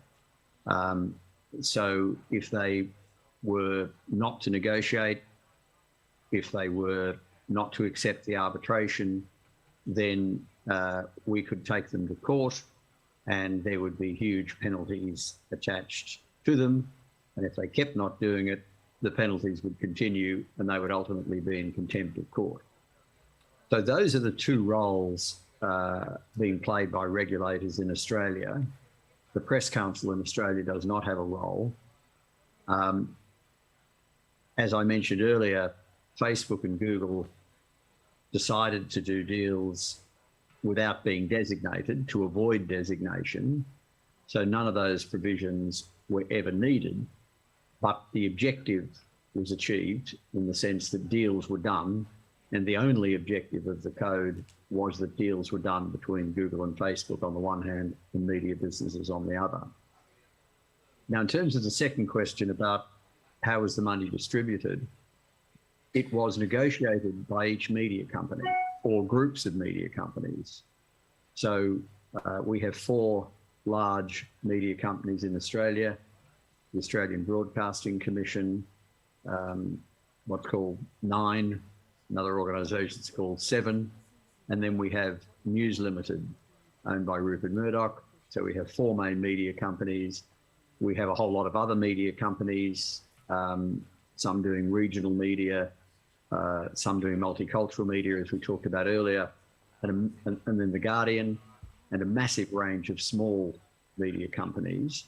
They all did their own, either they negotiated individually or they negotiated separately, and the money they got came out of those negotiations. So there was never a question of government intervening in determining the amounts or distributing the money. It was up to individual negotiations. If Google and Facebook had not negotiated, they would have been designated under the code, and again, the money would have been determined by negotiation, or if that failed, arbitration by arbitrators who determine how much the Australian Broadcasting Commission got, how much Nine got, how much Murdoch, the News Limited got, and so on. So this was the whole purpose of the code, was to facilitate equal bargaining between Google and Facebook and the news media businesses, and that equal bargaining was brought about by ultimately the right to go to arbitration to get an arbitrated outcome if deals couldn't be negotiated. So it's all about individual deals, not government intervention. I hope that answers at least the main questions, but happy to elaborate if I haven't dealt with everything there. Thank you. Thank you, Professor. So the question been answered already. Next, Nelson, do you? Yes, just regarding that, absolutely. As Rod said, Professor Sim said, the $200 million is a total of all the different amounts that the different media companies, over $200 million, sorry, is a total of all the different companies that have negotiated, or what we believe to be. So in terms of our 24, we can't reveal how much we got because we signed an NDA. And so did the other media companies too. So the $200 million figure is more sort of from what public records suggest. So, but absolutely, it has made a huge difference. I actually said this last night to Chelsea, that, you know, before our industry in Australia was losing journalists. Newsrooms were closing, where we're not having enough, businesses could not employ journalists. But what we've seen now from this $200 million that we have gained for the publishers is that now journalists, we actually don't have enough to employ. There's huge demand for journalists now in our country. So that's created a thriving, media industry again, or sort of helped create that thriving media industry again. And for individual 24 publishers, it means smaller communities, publishers publish, on science, climate change, women's agenda, NGO, all these publications now can focus on the topics that are sometimes not covered by mainstream media. And and I want to emphasize again, I think the importance of sticking together, regardless of our differences, whether you're from a left, center, or right-leaning newspaper, or the borders between Indonesia, Malaysia, etc. It's very important that we all stick together because we can achieve a lot more. Particularly Indonesia is the third largest democracy in the world. If Indonesia can achieve this, it will be tremendous, I think, step forward for everyone, for the global community, to see that the world's third largest democracy has passed a law to sustain and help its news businesses. Thank you. Thank you. Very kind word. Pak Agus, Dr. Agus, please. Yeah. When we meet with colleagues from UK, AU, and also from Australia, they always talk about the need of networking, the need of work together, dealing with the giant global digital platform. So, and we already discussed this idea with a friend from Cambodia and also from another country when CIG have a general meeting in Bali last year. So and of course we can share our draft for you. And I think Indonesia and Malaysia is a unique entity in this thing because we have quite similar language. I think we need, for example, the idea to set up a search engine in Bahasa Melayu like that. So we have unique relation, and I think if we can work together in this context, how to build fair, balanced, and transparent economy, technology, and news relation between publisher and the giant global digital platform is very important. So because the Google, Facebook is the giant one, the giant. So I think it's also a story, experience from Europe when Spain and also France try to negotiate with Google, Facebook. They also have similar problem. So I think we need to mainstreaming the idea of bargaining code, publisher right, Digital Economy Act, Digital Business Act, that's still ongoing process in EU now. So what we call in Indonesia is try the domestication of digital platform. How the government in national entity try to create some regulation, new regulation, to domestify, to regulate the digitalization, transformation digital in every single country. So I think because we need more information, we need more discussion about it. I think the idea to establish the caucus or lion of media association across country in Asia region is, I think, very contextual and very important. And hopefully we will meet again in this kind of discussion, in this kind of meeting to try to realize this idea. Thank you. Thank you, Pak Agus, to respond to the questions. Do we still have question from the Zoom room? No? Okay. So our friends from Malaysia, Timor-Leste, Myanmar, Cambodia, and Thailand, maybe if you wish to have a more intense discussion, probably we can have one-on-one later on. But for now, I will open again. If in the room there will be another questions by the floor. One. Is Ibu in the next slide also want to raise question?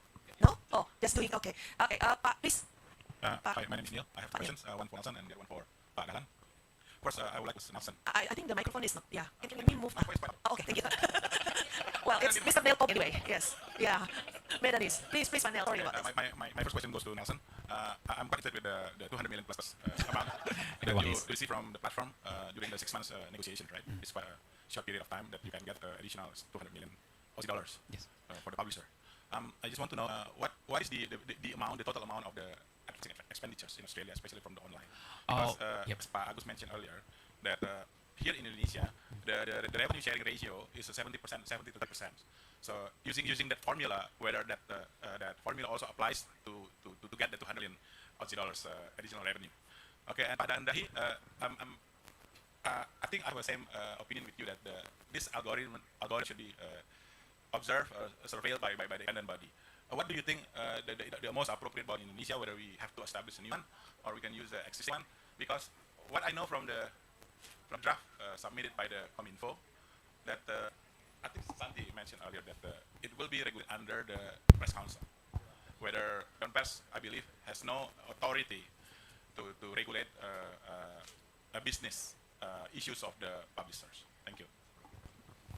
Hi. In terms of revenue, digital advertising revenue that the digital platforms make in Australia. I just quickly Googled, and Google makes about, I think last year was, up until May 2022 was 1.4 billion Australian dollars, and Facebook was 1 billion Australian dollars.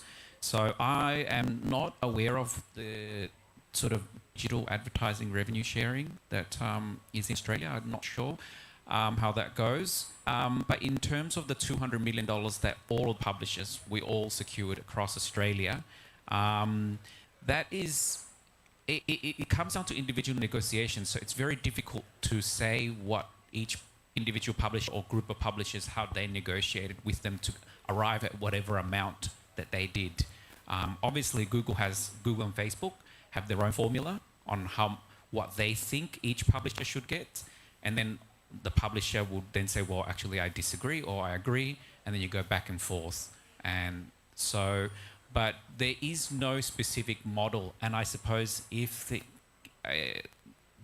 code is introduced in Indonesia, that's something that the publishers would have to arrive together and formulate something, whether they base it on their company revenue, journalists that they employ, or their website traffic. That's something that they have to work out themselves. But obviously, again, Google and Facebook will have something different to say about that. Could I just add something? Is that possible? Yes, of course. Please, Professor. Yeah, so there is some revenue sharing in Australia. So I think, and I'm relying on my memory here, but I think YouTube shares advertising revenue, which is why they weren't included in the as up for designation. It was just restricted to Google search. The information showing the above $200 million, the ACCC collected that information by just ringing up all the publishers and either getting the information privately on the basis that we wouldn't disclose it, or coming up with a range and getting some understanding. And we put all that together, and that's why we're extremely confident the number is over $200 million.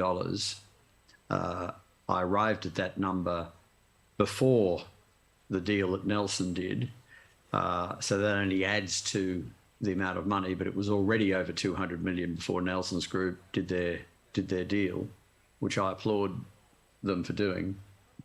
The only guidance the ACCC gave, so the ACCC was asked to give some guidance, and what I said publicly was that if the platforms only covered 5% of journalists' costs, that would be inadequate. If they covered 50% of journalists' costs, that may be a bit excessive. In the end, the amounts paid were roughly 25% of the costs of employing journalism. So the over $200 million basically covers about 25% of the full costs of employing the journalists who provide the news. Now, that is very rough. It was made up by the ACCC, but at least it was some guidance that was provided, and it turns out that's where the deals largely landed. So I think that guidance was taken account of in coming up with the over $200 million. In everything we knew, with all the information we had, and we had more information than anybody else, we felt $200 million was about the right number. In fact, we exceeded that, and we felt 20 to 25% of the cost of journalism was about right. And we got at the upper end of that 25%. So that was as much science as there was, trying to give as much guidance as we could. So it wasn't so much a percent of revenue, because of course they're getting revenue from a whole lot of sources in a whole lot of different ways. and the amounts that Nelson mentioned were, total advertising across all their platforms, and revenue they get from sponsoring searches and a whole range of other things. So it's tricky to do it that way, but as I say, the reference point is about 25% of the cost of the full cost of employing the journalists in each of your organisations. Thanks. Can I just quickly add to that? Of course, yes, please, Nelson. Professor Sim's absolutely right. His figure was 200 million was before when our 24 publishers secured our agreement, which, by the way, is thanks to Rod Sims. So thank you very much, Rod. And also the Mindaru Foundation, who helped represent us. So absolutely, it's that $200 million figure was before we signed our deal. So that's a very conservative. You can pretty much say that it was over $200 million worth of deals have been signed. That's per year, by the way. So that's a massive investment for Australian news media companies and in public journalism. Dahlan, please. Yeah, okay. Thank you, Pak Neil. So it's been a tough question, Pak. So look, Pak, look. The digital world impacting our traditional media in the last 20 years, Pak. So actually the digital technology works in our field without regulation. After 20 years, then we realize we should regulate it. So you can imagine that something bigger than us that should be regulated. So it should be tough. Okay, that's the one point back. Second, I don't know. Neither. Is it in our when the discussion about News Australia bargaining court is happening? Do you consider the TikTok as a big player? So when we discuss about this topic, I think we discuss about Google role and Facebook role, but actually there is in the last 1 year there is a big place also coming. This is TikTok, which for me this is important. If you deal with Facebook, Google, and Amazon, and you deal with American culture, but when you deal with TikTok, you deal with the China's culture, which is completely different. So I think Indonesia should introduce these one items into consideration when we discuss about publisher rights. Yeah. So, Pak, what kind of body should be control the algorithm? Okay. I think Pak Usman made a very, very good point. Yeah, pasal I think Bu Santi you work in this publisher, right? So first, media freedom is priceless for us. Clear, yeah. So how the regulation put their position in this big issues? So the regulation is about economic aspect, not media. I think I agree with that. And regulation is about a platform, not for the media industry. It's okay. It's good, Pak.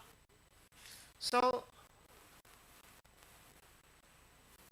how about we give another power to Dewan Pers, yeah, to control this regulation? Since actually, I believe code ethic or our journalist ethics, it is actually ensure the role of journalists to serve the public.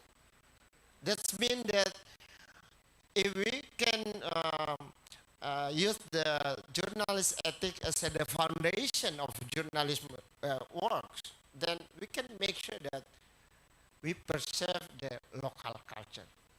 So the role of the vampires is actually is based on the journalist code. That's my point.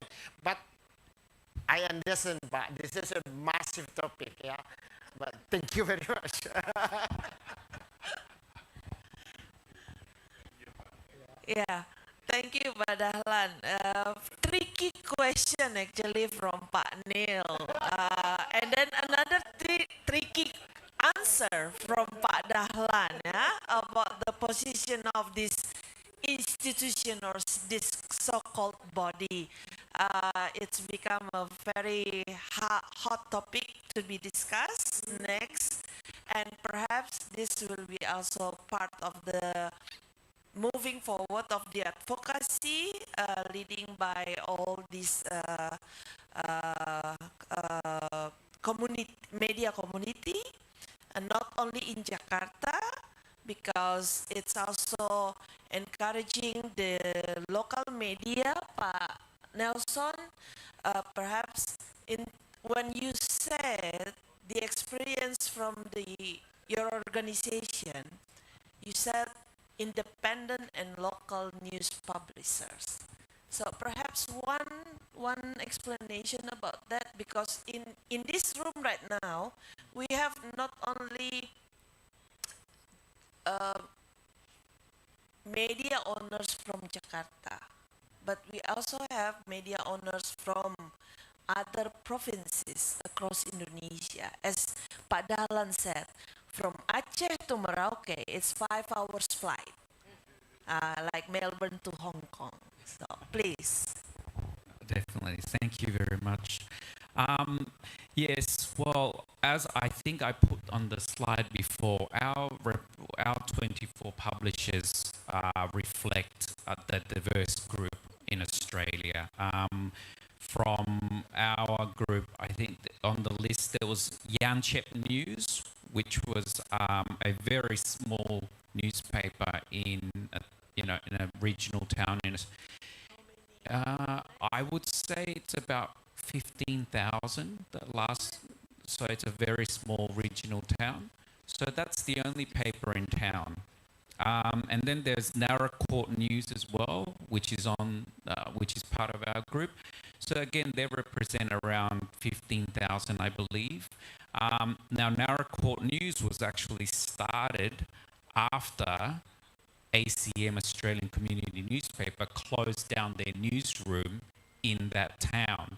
So the owner of Narra Court News realised that there was no local publisher to provide local news anymore to all the people who live in that area. So he started the publication Narra Court News, and then to serve the community. And then we've got also Australian rural and regional newspapers. So again, all of these small regional towns, often they don't have big newspaper presence in their towns. And sometimes when they do get news, the news is very metropolitan orientated. And a lot of people want local news, right? So this sort of funding for the independent / community / small publishers actually not just benefits the publishers, but benefits the small communities that represent. Yeah. Thank you, Nelson. So we must encourage our local newspapers need to be endorsed and growing, as what Pak Dahlan also said. Tribun also coming from very small and combined to be together as a network. So allow me from the left side, if just one more time to check in the Zoom room, do we have questions? Pak Sam Oliver, do we have? No? Okay, so From the Zoom room, nobody raised questions for the speakers and the panelists, and Professor Roth still with us. But actually, the session allow us to end by 12 noon. But because there is no more questions for now, and perhaps you prefer to have one-on-one dialogue with the speakers here, sometimes shy maybe, yeah? Nelson is very kind to be open with us. We may continue one-on-one dialogue after the session finish. So allow me to invite for closing statements, Professor Sims, will you start your closing statements before we end the seminar this afternoon? And we'll follow with the other panelists. Time is yours, please. Thank you very much. Well, I'm going to echo a bit of what Nelson has said and make the point that it would be wonderful if Indonesia were to have an effective legislation in place to allow payments to media organisations. The second point is that Nelson's organisation was an extraordinary coming together of a lot of newspapers that weren't otherwise affiliated, and that was terrific. But we also had collective bargaining by Country Press Australia. That was an existing newspaper group, so it already had people involved. It had its own few full-time employees, and so they could readily bargain on their behalf. But as Nelson just indicated, many of these in his group and also in Country Press Australia were extremely small. So when you have small media companies, it really is very important that they come together, whether they come together through existing organisations or whether there's government funding to help them to come together. In Nelson's case, it was the Minderoo Foundation, a philanthropic foundation, which was terrific for them to do that. But unless there's an existing media organisation to do the negotiations, then there needs to be some assistance to allow people to be employed to negotiate on their behalf. Finally, in relation to TikTok and Apple News, the ACCC did the work to present the need for the code from 2018 to early 2019. At that time, it was really Google and Facebook that were dominant. In Australia, at least, it's only later that TikTok has become relevant, and of course, Apple News as well. So if we were doing the study now, I dare say TikTok and Apple News would be included. I think when the government gets around to reconsidering the code, as I say, it's a new government, has not even been in power for a year now, got many priorities. I suspect when the code is looked at, it will be extended to other companies beyond Google and Facebook. But the key issue, as Nelson has said, and I want to emphasise, is media coming together to call for the code, to call for negotiation, arbitration, to call for the fact that if you do a deal with one company, you do a deal with the lot. The Australian legislation is there to be copied. The Canadians are largely copying it. So the framework is in place. But all media need to come together to call for it. Now, I think from what was said earlier, that's happening. It'd be good to understand more about exactly what's happening, but it sounds like, given what was stated earlier, that you are on track to have legislation put in place. I really hope that's the case because it will help journalism in Indonesia, help Indonesian democracy, and set a great benchmark for the world. Indonesia is a much larger country than Australia. If Indonesia can do it as well, I think Canada's going to do it. We really then have momentum for this to happen all around the world. So I wish everybody all the best in bringing about legislation to make sure that media is sustained in Indonesia. Thank you. Thank you, And thank you for the Professor. Big invitation. applause to you. Very encouraging word and a kind word towards the Indonesian advocacy team to continue working on the advocacy to have the press regulation. I mean the bargaining code version of the Indonesian version to be happen soon.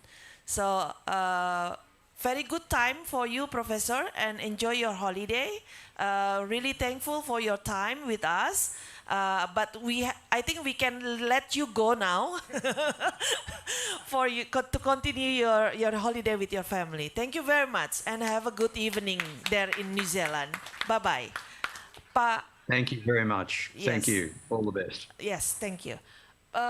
Dr. Agus Sudibyo, allow me to use this opportunity that Professor Rod Sims just mentioned all the best with the work that you have done with your colleagues.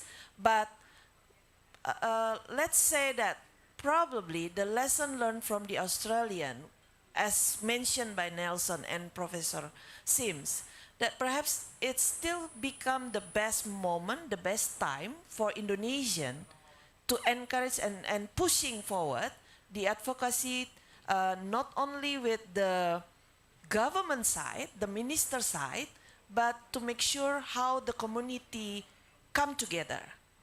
So your closing statement on this probably. Thank you. I think it's depend Pak Nil, Mbak Santi, and Pak Dahlan. Let me speak in bahasa Indonesia because mayoritas ini audiennya berbahasa Indonesia, jadi saya ingin di akhir ini ngomong bahasa Indonesia.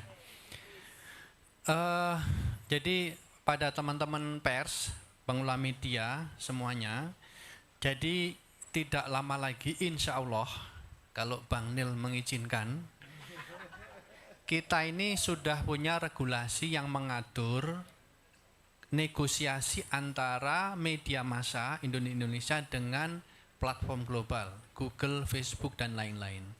Insya Allah ini tidak lama lagi. Ini saya dapat kabar dari ring 1,5 ini, dari istana. Iya, ring 1-nya Bang Nil soalnya, gitu. Jadi yang paling penting sekarang Bapak Ibu pengelola media adalah kita harus mulai belajar bernegosiasi dengan Google dan Facebook. Harus mulai belajar. Kalau kita tidak bisa bernegosiasi, nanti ada regulasinya tapi kita nggak bisa menggunakannya. Gitu. Harus mulai sekarang bernegosiasi dengan Google dan Facebook, teknologinya bagaimana, cara negosiasinya bagaimana, dan seterusnya. Kita harus belajar. Nah, dalam konteks ini, belajar dari Pak Nielsen tadi yang di Australia, untuk media-media lokal dan media-media kecil, lebih baik negosiasinya kolektif, bareng-bareng. Dan untuk itu, asosiasi yang harus berperan. Asosiasi itu bisa SPS, bisa PRSNI, bisa ATVLI, bisa AMSI, JMSI, dan lain-lain. Nah, mereka yang harus membantu anggotanya bagaimana mempersiapkan diri menghadapi keadaan baru di mana media di Indonesia memiliki peluang untuk menuntut Google dan Facebook, berita yang kalian bikin tuh ada nilainya. Berita kami yang kalian gunakan itu ada nilainya. Nilainya bagaimana? Mari kita hitung bareng-bareng. Jadi Bapak Ibu sekalian, itu yang sangat penting untuk kita siapkan bersama-sama, yaitu belajar bernegosiasi menghadapi Google, Facebook, dan lain-lain. Itu. Nah, mari ini kita menjadi kesadaran bersama, menjadi persiapan bersama kita. Gitu. Yang terakhir tadi Pak Ketua itu minta saya, Gus, itu acara yang bagus ini kamu harus tutup dengan pantun. Pusing saya, pantunnya kayak apa gitu. Akhirnya saya bikin-bikin ini. Beli toga berbonus roti, pohon kurma berbuah ceri. HPN 23 membangkitkan negeri, Sumatera Utara selalu di hati. Lanjut.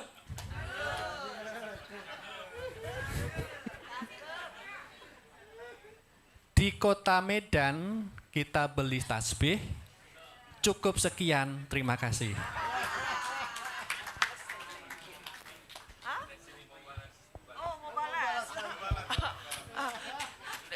You want to respond it? Oh, our friend from Malaysia. Ini lokal perspektif. Oh, from Sabah. Ya, nama saya Lee Chong dari Sabah, Pulau Borneo. Nah, kita berjiran dengan Nusantara di Kalimantan. Selepas Pak Jokowi umumkan Nusantara di Kaltim itu, saya pusing keliling ke seluruh Kalimantan, Kota Kinabalu. Pusing itu maksudnya jalan-jalan. Putar-putar. Keliling, putar-putar. Putar-putar. Oke. Round-round. Kita keliling satu Malaysia, it's pusing. Kalimantan. Dari Sabah, Kota Kinabalu, saya pesawat ke Kuching. Kemudian dari Kuching ke Pontianak. Pontianak jalan darat ke Singkawang. Di Singkawang rupanya satu tempat yang cukup menarik. Ceweknya cantik belaka. Dari Singkawang kita kembali ke Pontianak.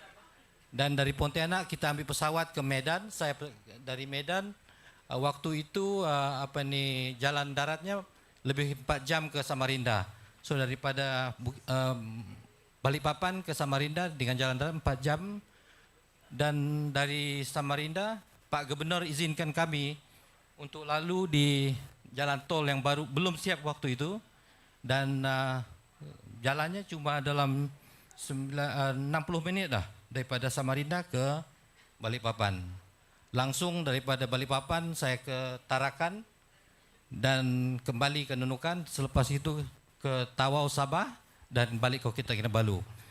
Jadi sempena HPN ini kali ketiga saya hadir untuk HPN. Yang pertama di Padang, kemudian di Surabaya.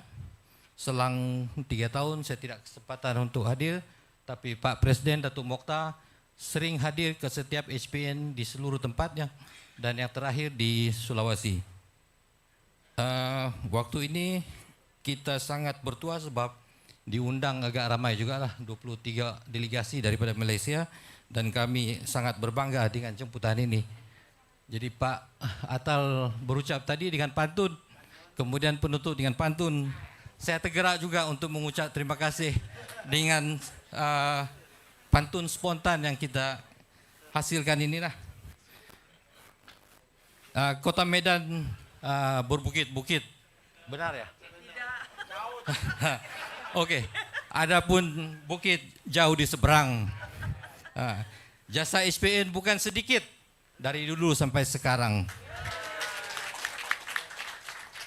Tadi pagi kami breakfast, kebetulan saya makan ubi dan juga pisang lah.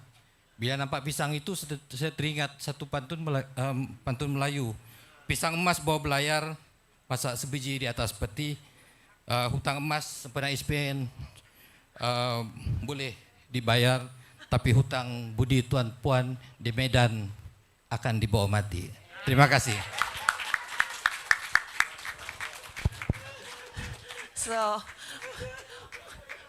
Pak Agus, Pak Dahlan, and Pak Nelson, I think we just wait and see to be invited from our friend from Malaysia to also involve in their effort to be part of this movement of bargaining code together. Yeah. So your closing statement now, Mr. Nelson. Thank you. Thank you very much for inviting me to this conference. I'm very honored. I'm very honored to be here amongst all of you, my colleagues, over 100 colleagues from from Indonesia and the ASEAN nations, Philippines, Thailand, Timor-Leste as well. I'm actually Timorese. So I just want to emphasize again just how important it is for all of us to come together, because as I said, our group of 24 is a representative of what strength looks like when you all come together. And it is going to be a challenge, as Rod pointed out before. You know, there was no sort of professional staff to get us together. I had to do a lot of the work. So I would ring the Greek publisher I knew, and I said to him, do you know any publishers who want to be involved? And he said, I'll call you back. And then 2 days later, the Italian and the Jewish newspaper joined. I said, okay. And I ring the Chinese, and then he rings the Indian, and then it kept going and going and going. And this is what you all have to do. There's over 100 of you here today. You go out there and you call 1 or 2 publishers each, and all of a sudden you've got 200-300 publishers who are